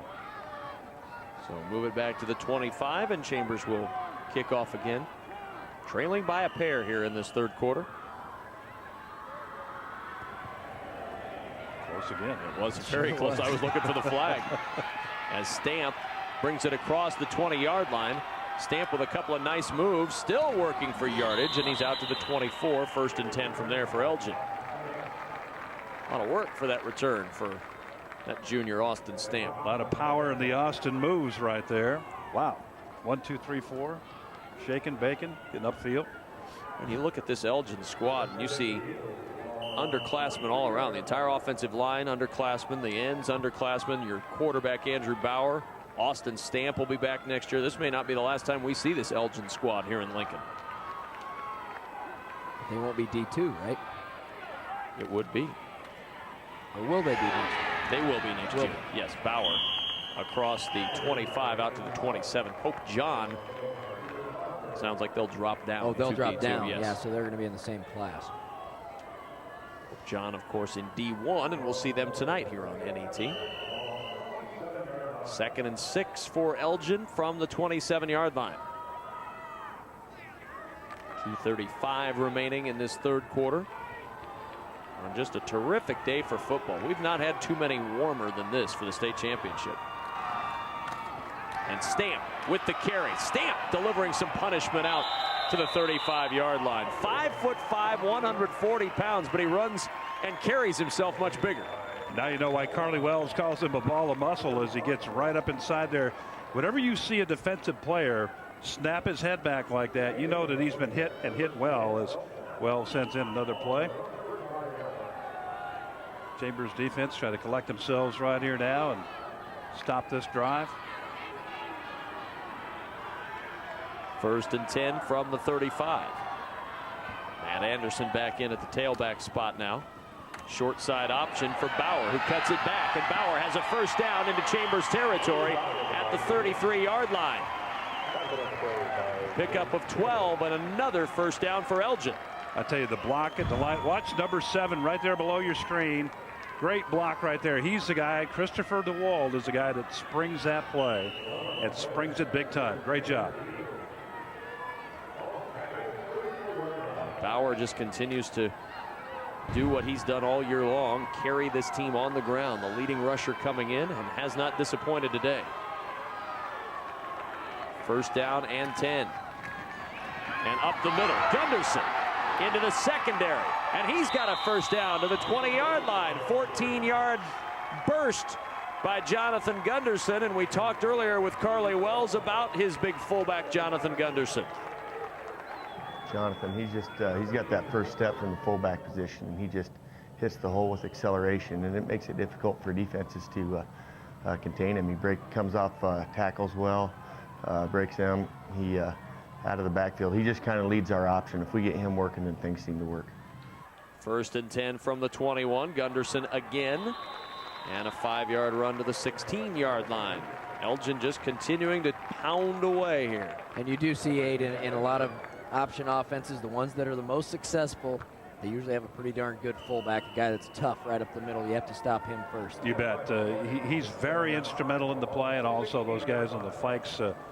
As far as blocking goes, we talked about Christopher DeWald and also Brett Mankey. Mankey is also very instrumental in the option blocking. And Gunderson that time not much running. Stacked up at the 15-yard line. It's going to leave Elgin with a long 4 for a first, 3rd and 4. Winding down this third stop for Chambers if they could somehow stop Elgin on these next couple of plays. And likewise, it'd be big for Elgin to be able to get a 1st and goal after a 1st down here. Shove this thing in, make it another close 8 or 10-point game at that point. 3rd down and 4, and nothing doing up the middle for Gunderson. Levi Dexter right on top of the fullback and wouldn't let him go. It's 4th down. Dexter's a big kid, 185 pounds and 6'3", and Gunderson ran straight into him, and he wasn't going anywhere. Now a 4th and 4.5. Big play. And the 4th quarter will be the first time we see that 4th and 4. We have played 3 quarters in the D2 State Championship. Elgin 24, Chambers 22 on NET Sports.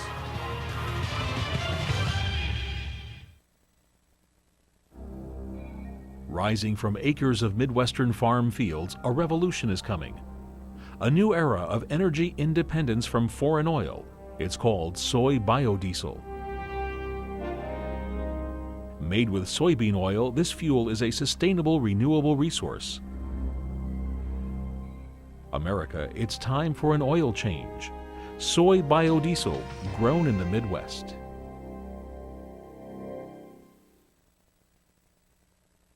The headaches were changing my daily routine. Migraines caused Karen to see a neurologist who recommended a prescription. I didn't want the drugs, and that's when she said to start walking. And so I started walking, and I haven't had a headache since. I'm a lot healthier than I was, and I can accomplish a lot more because I feel better.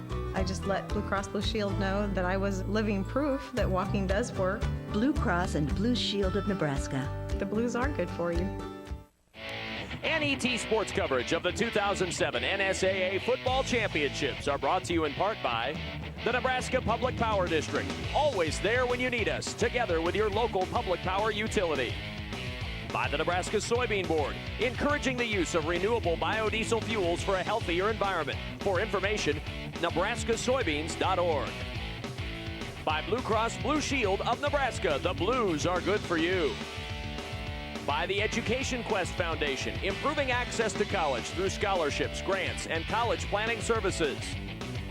And by U.S. Bank. Wherever you go, you'll find us.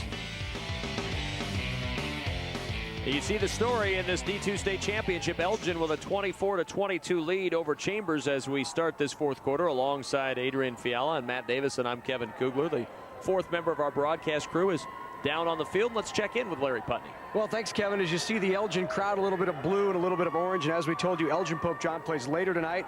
Elgin playing right now, obviously. And I'm joined by, well, 2 guys who certainly are back home in Elgin, making sure things are running smoothly. This is the mayor, Bill Evans. What's going on back in Elgin right now? I'm sure it's pretty much ghost town today. I don't think there's a whole lot going on, and I don't think you'll find many people there. Police Chief Bob Moore, you had to make arrangements. I mean, the town empty and everything okay back there? Yep, we got the Antelope County Sheriff's Department watching the town for us, and then we have another officer that's stayed back home.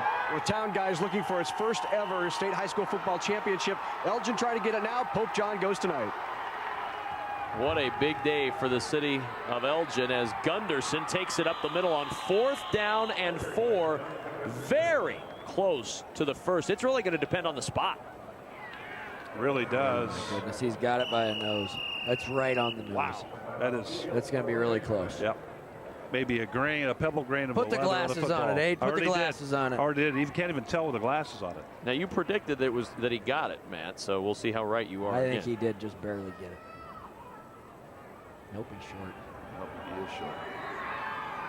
Boy, not by much. They're examining that with a microscope, and it belongs to Chambers. They got the stop by a hair.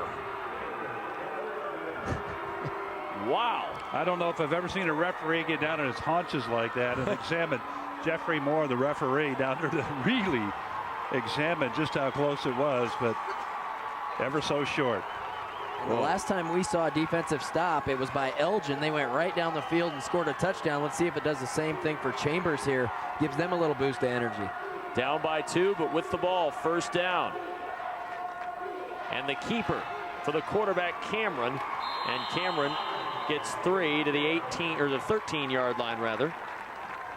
Pickup of just a few. Gunderson in there on the stop for Elgin. Second down and 7. 11:35 remaining in this fourth quarter. Chambers down by 2.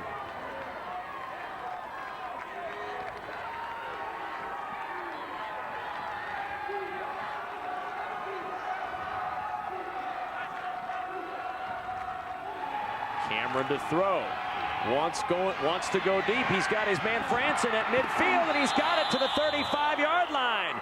Steven Franson took a big shot, but he held on to the football, and the big play through the air for Chambers. Boy, he got planted by Bauer. Safety man came over, but give Franson a lot of credit. And look at the spiral. Perfectly thrown ball by Cameron. He finds his senior partner there, Franson. Took a big hit, but he reeled it in. He juggled that ball a bit as it was coming in. Stamp on the coverage, but just couldn't quite get there as the play gets underway here. First down. Klobanish trapped in the backfield. Well done by Brett Mankey. Doesn't get much better than that, Kevin. Yeah, what a big play. He just blew that thing to pieces. Hoffman was trying to get out there and block, but Mankey came up, caused a lot of havoc, and made the play. He actually, I tell you what, Matt Anderson hit his guy, hit the blocker, and kind of ran him back into the ball carrier too. So good job by Anderson and also Mankey on the play. Second down and 12. Cameron looking to throw. Going to the left side, and it's intercepted at the 20-yard line. Matt Anderson takes it back to the 31, and the ball thrown right into the midst of Anderson, his 6th pick of the year. Both receivers crossing here over the middle of the field. The ball a little bit underthrown, and Matt Anderson just waiting back there. Picks up his 6th interception of the year, and it's a big one. Stops Chambers dead in their tracks here. A huge turnover. Chambers getting a little momentum, moving down the field with that big pass play, and here comes Elgin again. I think there was a mix-up there between the receiver and the quarterback. Looked like Cameron thought Franson was going to come more flat across the field. Franson took it deep. That's why it looked like it was underthrown. First down keeper by Bauer. Bauer, a first down and more into Chambers territory at the 34-yard line. 15-yard run and a first down for Chambers. For Elgin, rather, as they move it on Chambers. Just power football, bring it up inside. Anderson on the block right there, Bauer right behind him. And they just get it past midfield, and right now a little momentum swinging over to the Eagles. At the Chambers 34-yard line. And a couple of yards for Gunderson, and that's all. You have to wonder if this Chambers defense is going to wear down a little bit.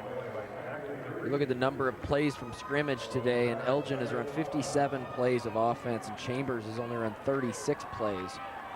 That's tough on the guys. It really is. You're right. When you're trying to defend the option, that's making you run sideline to sideline. Most of these guys all going both ways, Aid, so you know, it could really wear on you about this time in the fourth quarter.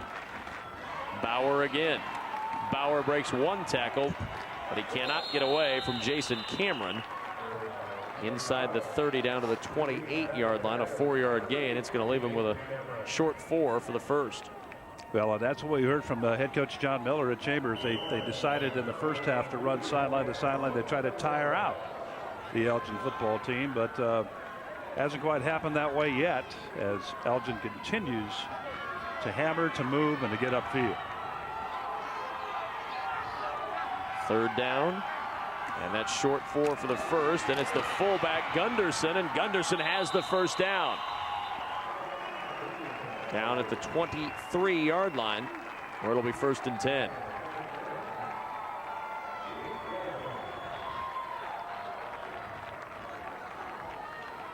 That'll keep the clock moving. Elgin trying to tack on some points and run as much clock as they can here. Trying to claim their first ever state high school football championship. And again, the give is to the fullback Gunderson. You've called it before, Abe, I believe, the hammer and tong. They're just using it right here. Indeed it is, Kevin. Hammer and tong football, the option contributes to that. And as we said earlier in the show, 5 yards here, 5 yards there. Plus, as you talked about just a second ago, the clock will become a factor. We're going to be under 8 minutes here pretty quick, probably before this ball is snapped. And we'll see if they run the clock down. See if Bauer runs the clock down. No, he's going to go right away, it looks like. He'll keep it. Bauer, not much running room. In fact, no running room at all. Klobanish in there to make the stop. Klobanish on the tackle and back at the 16-yard line. Nothing doing here. Bauer tries to get to the outside. Chambers strung it out nicely. Cameron comes up and finishes him off. He's been good on defense today as well, not just from the quarterback position where he has 150 yards rushing. He's made some big plays defensively too. Klobanish there as well. 3rd down and 4 from the 16. And it's Anderson. And Anderson's a yard shy of the first. Inside the 15, down near the 14-yard line. They need to get it over the 13 for the first. Play looked like it was going to develop much better than that, but the Chambers defense closed it down. They caught up to the play very quickly and shut it down for just about a yard gain on it. Creates this 4th down play. Big play right here, guys. They maintain possession of the ball if they get the first. They continue to burn the clock at 6:48, 47 and counting. Big play right here. It's a long one for the first down. Bauer got a block, and he's very close to the first down. I think he got that one. Just may have nosed it over. Pretty good job getting in there by Matt Hoffman to try to keep him from the sticks, but judging by the spot, he should have the first down. But we'll wait and see. It doesn't appear to be that Watch close. Bauer here. Yeah, it looks to me like at least a foot or so that they have the first down by. Well, we've been advised from the field that it is a first down. We'll see here. They'll pull the chain, and it is a first down. Good call, Field. You knew right away it was a first down when Jeffrey Moore, the referee, didn't go down on his hands and knees to make sure it had to be, as we saw last time. It's nice to get some contribution from down there. Charlie Wells happy about that as his Elgin team maintains possession of the football. 6.5 minutes here left to go. He's going to try to burn some more clock and finally get in the end zone here shortly. Couldn't ask for a better drive if you're Charlie Wells for Elgin. Doing exactly what they want to do. On first down, nothing doing. Gunderson buried right into the arms of Jason Cameron. Gunderson slow to get up here after Cameron popped him good in the hole. Lost a yard on the play. It's 2nd and 11. He got drilled big time here. Goes down on that. Still not feeling up to par here as he comes off. It's like left arm, left shoulder. Yep.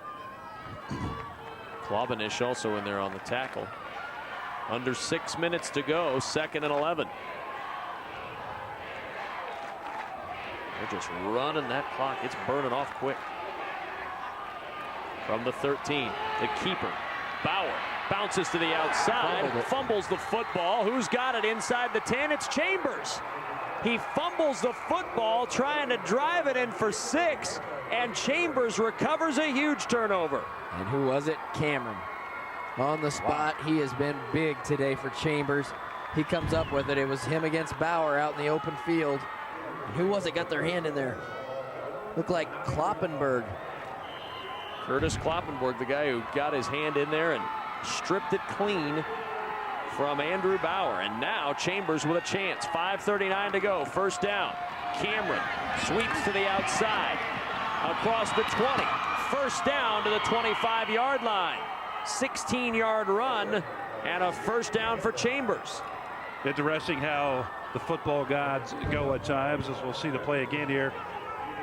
As Cameron trying to get outside. Looked like maybe he's thinking about throwing the football initially, but no, he's going to take it up and go. But Elgin really hasn't fumbled all that much this year. Security of the ball has been kind of one of their prime factors, but in this game, it happens. And now, hold on right here. From the 25, first down. Cameron the other direction with it. Sweeps to the right. And Cameron picks up 8 out to the 33-yard line. 2nd and 2 now for Chambers, trying to rally late again. Well, I like Jason Cameron. He's a nice player. He does a lot of things for this team. He runs hard. Look at him put his shoulder down. He's done that all day long. About 15 carries, up around 175, 180 yards today. 2nd and 2. Up the middle. First down, Klobanish to the 37-yard line. And let's go downstairs again to Larry.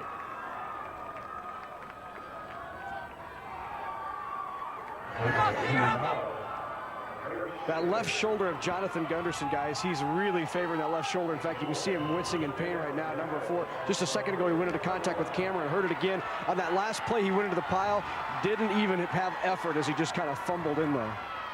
Well, we'll keep an eye on that on first down and 10 as Cameron gets into Elgin territory to the 39-yard line. Pickup of 4 yards. 2nd and 6 now for Chambers. Clock running, 4:15 to play, and Chambers down 2. Cameron really starting to wear down this defense, Aid.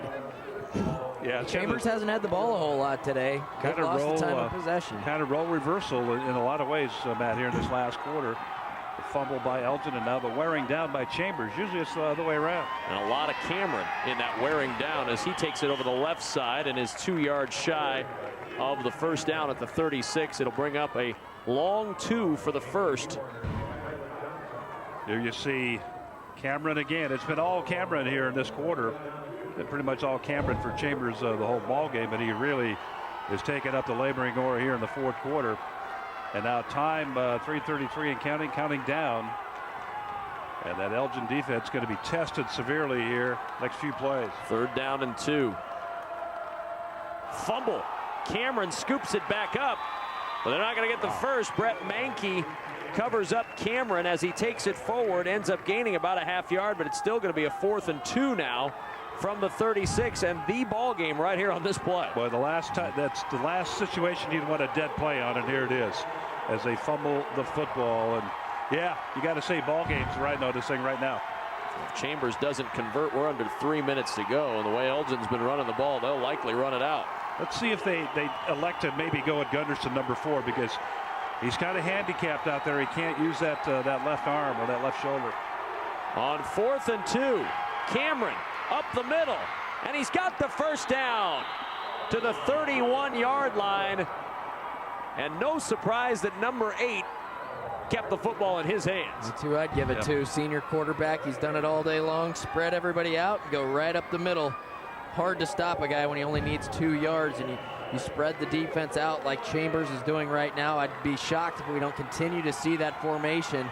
Here it is again. 2.5 to play. Chambers down 2. A first down at the Elgin 31. Cameron trying to get to the outside, and there's a face mask at the end of that play.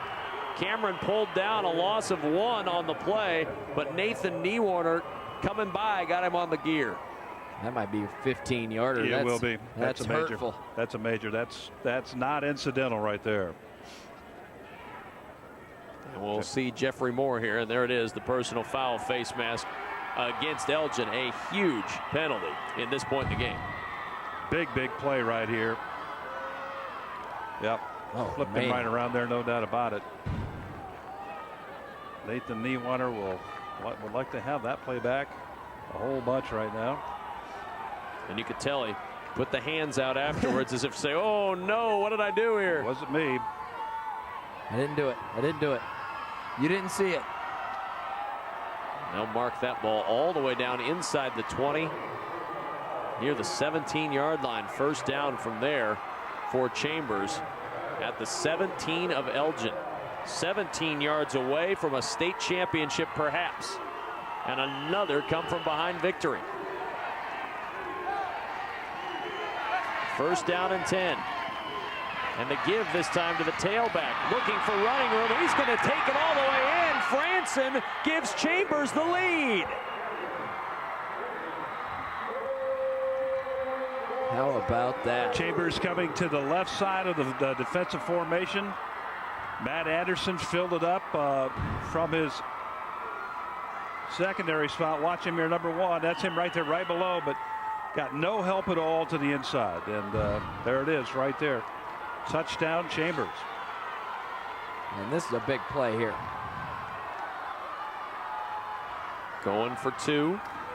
Cameron to the outside, late pitch, ball loose, and they're not going to get there. So it keeps it a 4-point game, 28-24, as we look at the touchdown one more time. Cameron goes to the right, hands it to Franson underneath, but nobody went with him. But you saw Anderson, keep it to the inside. Matt Anderson did his job, but he just got no help inside. You expect that you're going to get help when you go to the inside like that. Did not happen on the play. Well, and such a great start to our busy weekend here at Memorial Stadium. Guys, this has been just an unbelievable start. You've got a team in Chambers that apparently doesn't like to play from ahead. They've played from behind all year long, and here they are now ahead with 2 minutes plus to go. Well, they've done it 4 times, Kevin, this year, twice in the playoffs, so it's no stranger to Chambers that they've done it. But it's funny how they got it. They got it by a fumble from Elgin, and Elgin normally doesn't fumble the football. They secure the ball very well. And in a close game, it really comes down to mistakes and maybe who has the ball last. There's a couple minutes left.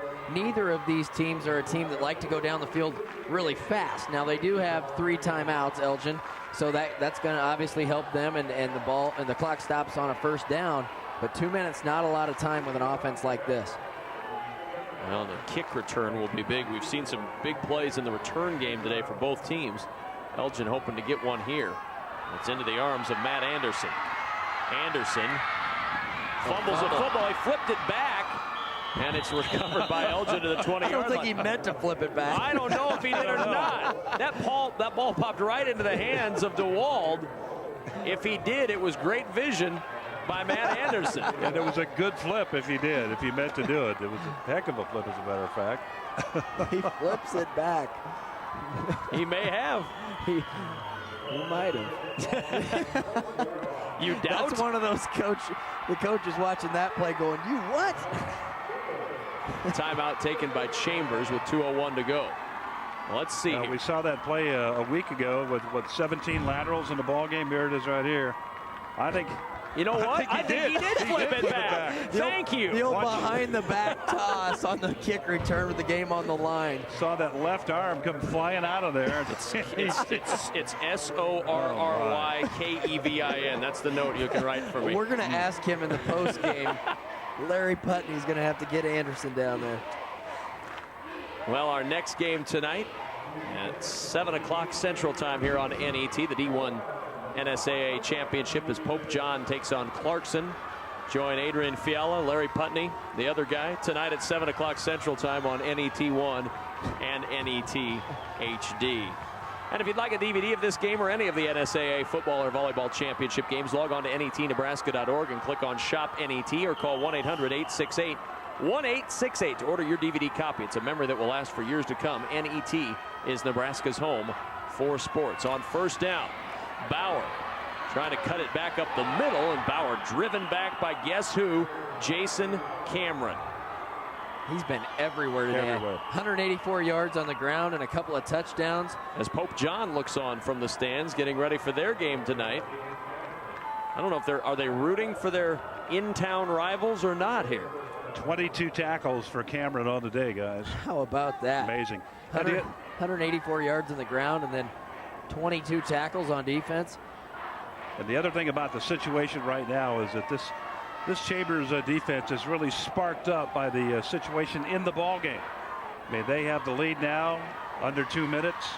And they're going to play with a little bit of abandon here right now. Under control, however, but a little spark, a little momentum on their part. Well, a big day for Cameron, and he's hoping that's enough to propel his team to a state championship. 228 yards of total offense for Cameron and 22 tackles. He hopes to add to that in this last minute 49. He's going to need to make a couple more plays defensively to help secure this win. 2nd and 8 from the 22. A minute 49 to go in the D2 championship. Elgin down by 4.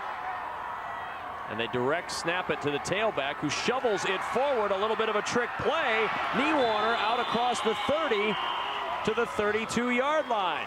Shoveled it about 8 yards. I tell you, what a play out there by Luke Wallnoffer. Watch number 21 here. A little razzle-dazzle by Elgin.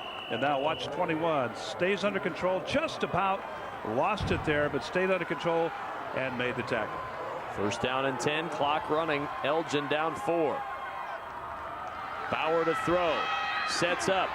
Deep over the middle. Pass is juggled and caught at the 22-yard line by Matt Anderson. How in the world did he pull that in? 3 men around him. Looked like it might be picked, Dade. Yeah, Steve Franson was there, Matt, and he was there to make the play for Chambers, but he didn't make the play. And we'll see it here. Watch number 23 for Chambers. He's going to come under your screen here. There he is right there, just laying for it and not able to make it. My goodness. What a grab by Anderson, and it's 1st down from the 22. Bauer backing way up. Looking to throw over the middle, and it is incomplete.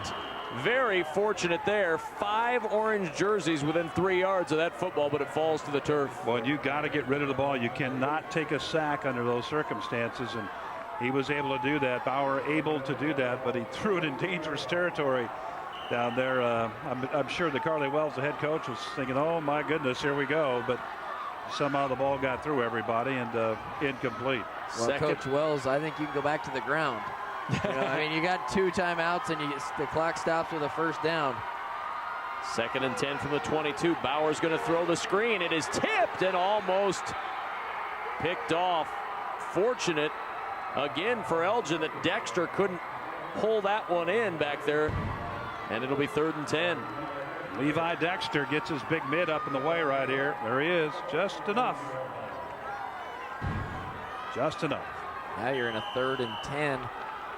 Probably have to go back to the air here as well. If you do, you can, but you run it, but you got only 2 downs to get 10 yards. So, I don't know, probably go to the air again.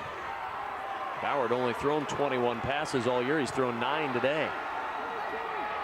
And on 3rd and 10 from the 22, quick screen set up to DeWald. DeWald, not a lot of blockers out in front and not a lot of running room. Down to the 18-yard line. It's a 4-yard pickup. And it'll bring up a 4th and 6. Well, if you got a play that you've been saving all year, this is the time to run it right here. Yeah, 53 seconds to go in the state title game, and it's 4th and 5. 4th and 6, yep. What do you do, Abe? Well, I think you just got to throw it in the end zone here, Matt, or try to get it to an area. Do a little misdirection and maybe get the quarterback out on the roll. I'd say get Bauer out of the pocket, give him the option of running it or throwing it. Exactly. Get him out on a roll and give him the chance. But make sure you got somebody. You can get the 1st down, obviously, but you'd certainly like to get that score too. But we're about ready to find out here. What a ball game to start off our weekend. Sure is. Been a good one. It's 4th and 6 for Elgin. Down 4. Ball set up to the right hash side, and tailor made for a roll to the left over there. Stamp behind Bauer. 4th down. Bauer flushed to the short side, throws into traffic, and it is going to be incomplete, and Chambers is going to turn Elgin away. On 4th down, Chambers turns him away with 46 seconds to go, and Chambers is that close to the D2 title. Throwing it into a big crowd down at the goal line, Matt. And you're just taking your chances when you do that. Here you'll see Bauer going to the right side. Watch everybody get a gather around down there. That's tough. And the reaction from John Miller. Yeah! We got it. We got it. A little party in Chambers tonight. Only one timeout for Elgin as the knee is taken by Jason Cameron. And Elgin is going to watch their state championship hopes tick away on that clock. Half a minute to play, and Chambers will win their first ever championship in D2 football. Boy, they really persevered today. There were a couple of times when this game looked pretty bleak, and they were down a couple of scores. And if I look back on this game, the play that really sticks out to me is the return by Cameron. When they went down 10 points, he was able to return it right back. I think there was around 3 minutes to go in the third quarter, and they were down 2 scores, and their senior steps up. Not only did he do that, which was the biggest play of the game in my eyes, how about 228 yards of total offense and ending up with about 22 tackles? That's pretty good. And your state champions in Class D2, the Chambers Coyotes. Their 12th win of the year, and the 12th win is the one that gives them their first ever state high school football championship. Congratulations to Chambers, the champions of D2. And they did it in the fashion that they've become accustomed to all year, and that is rallying from behind to win. And you just tip your hat to John Miller and his assistant coaches, Chris Twyble, Brad Hoffman, really stepped up and, again, followed through with that rally situation to come up and win their first state championship. The Chambers Coyotes, the champions of D2, your final score today. Chambers 28, Elgin 24. We'll be back to crown the champions next on NAT Sports. Programming provided by Nebraska Public Power District. Energy efficiency is important to us all. At Nebraska Public Power District, we're committed to helping everyone use less energy through new technologies like this compact fluorescent light bulb. Because when you reduce your energy costs, we all win. This message brought to you by the Nebraska Public Power District, always there when you need us, together with your local public power utility. Programming on NET television is provided in part by Education Quest Foundation. For over 20 years, Education Quest has provided free college planning resources to help students search colleges, search for scholarships, complete financial aid applications, and learn more about student loans. Education Quest is located in Kearney, Lincoln, and Omaha. Appointments available at 800-666-3721. Programming on NET television is made possible in part by U.S. Bank. The U.S. Bancorp Foundation supports charitable, educational, and community service-oriented organizations in communities across Nebraska and the nation. U.S. Bank employees dedicate their time and efforts to local causes they are truly passionate about. U.S. Bank. Wherever you go, you'll find us.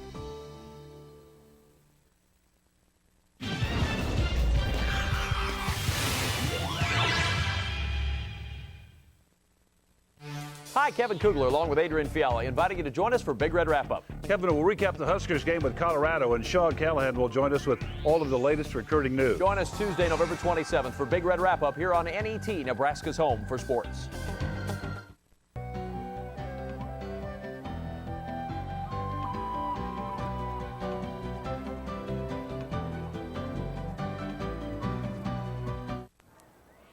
NET sports coverage of the 2007 NSAA Football Championships are brought to you in part by the Nebraska Public Power District, always there when you need us, together with your local public power utility.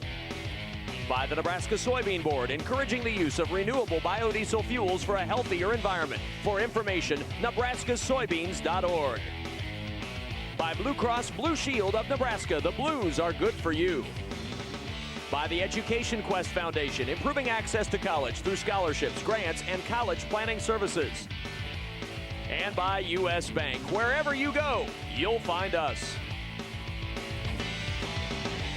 A terrific start to our state championship coverage on NET Sports as Chambers defeats Elgin 28-24 in the Class D2 State High School Football Championships with Adrian Fiala, Matt Davison, and Larry Putney. I'm Kevin Cougar. What a great way to start off our very busy weekend as Chambers comes from behind for the 5th time this year.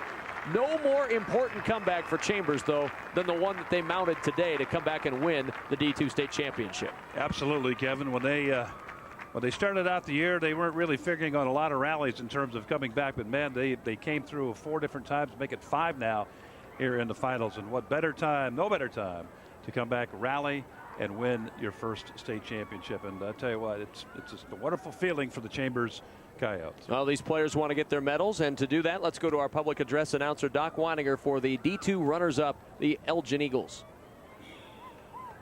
The Nebraska School Activities Association is honored to have medals and trophies for both of these outstanding teams.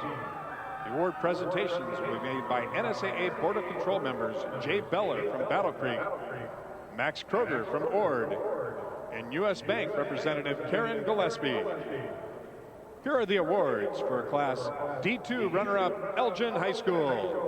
Well, head coach Carly Wells and your assistants, please come to the sideline stage to present the silver medals to the members of your team. Players, as your name is called, please come forward to receive your medal. Number 1, Matthew Anderson. Number 2, Andrew Bauer. Number 4, Jonathan Gunderson. Number 5, Eric Vanis. Number 7, Christopher DeWall. Number 8, Tyler Reisman. Number 12, Nathan Anderson. Number 17, Jeff Bush. Number 21, Austin Stamp. Number 22, Alex Kinney. Number 24, Justin Koloff. Number 30, Alan Brabant. Number 43, Michael Miller.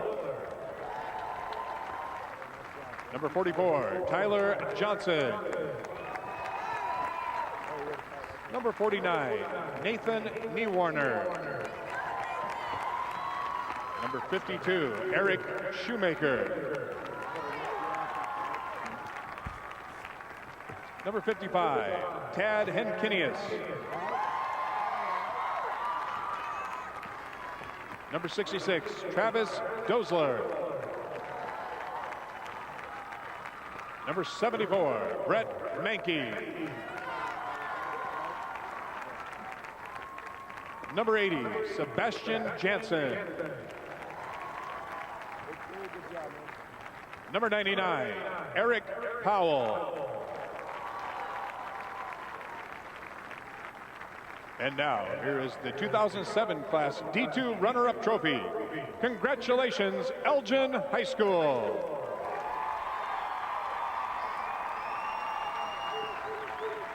Well, no question, that's not the trophy that Elgin wanted to be holding up at the end of the day today, that runner-up trophy, but a great season for Elgin, 12-1 on the year, and they fall just short in a terrific championship game, their 4th time that they've held as a school that runner-up trophy in state high school football here in Nebraska.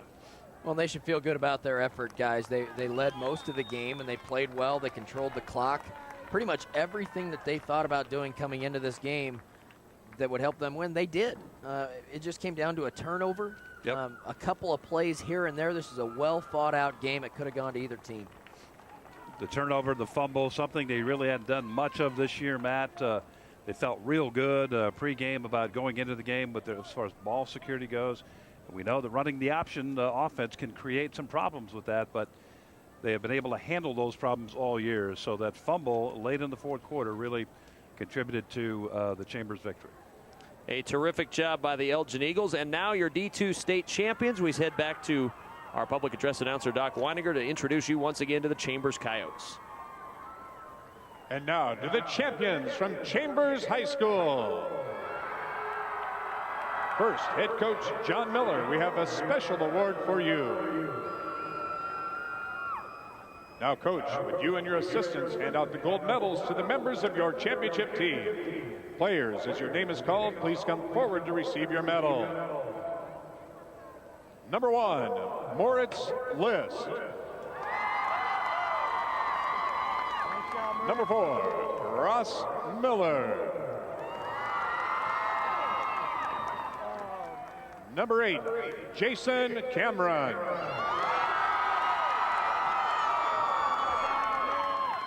Number 10, Tyler Strong.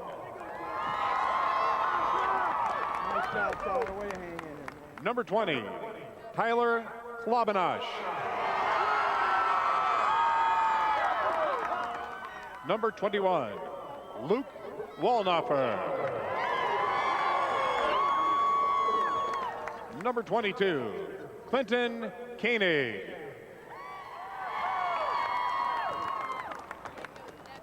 Number 23, Stefan Franzen.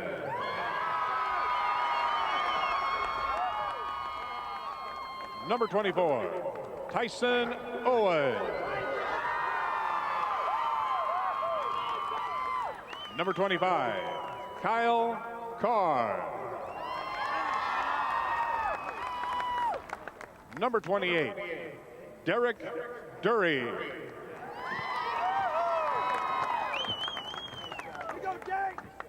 Number 30, Riley Sitcheneater. Number 34, Edward Hoffman. Number 35, Andrew Werner. Number 36, Cody Waller. Number 40, Tyler Dexter. Number 44, Matthew Hoffman. Number 45, Patrick Adams. Number 50, Zachary DeVries.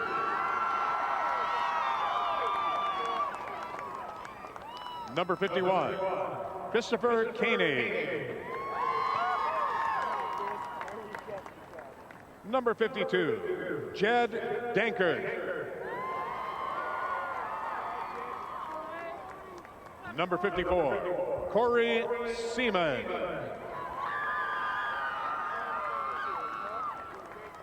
Number 56, Levi Dexter.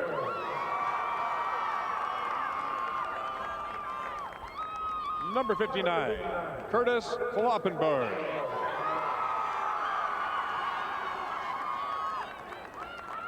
Number 62, Mickey Dexter.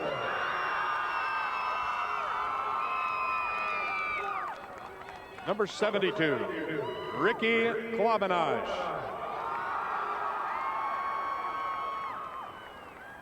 Number 87, James Young.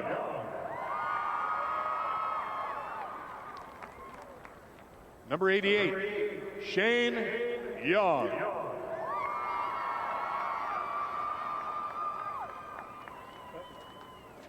And now, for these outstanding athletes and their school, here's the 2007 Class D2 State Football Championship Trophy. Congratulations, Chambers High School. They've had championships in other sports at Chambers High School, but never a state football championship until today. Chambers, your Class D2 state champions, very excited as they come from behind the 5th time this year to win a state championship.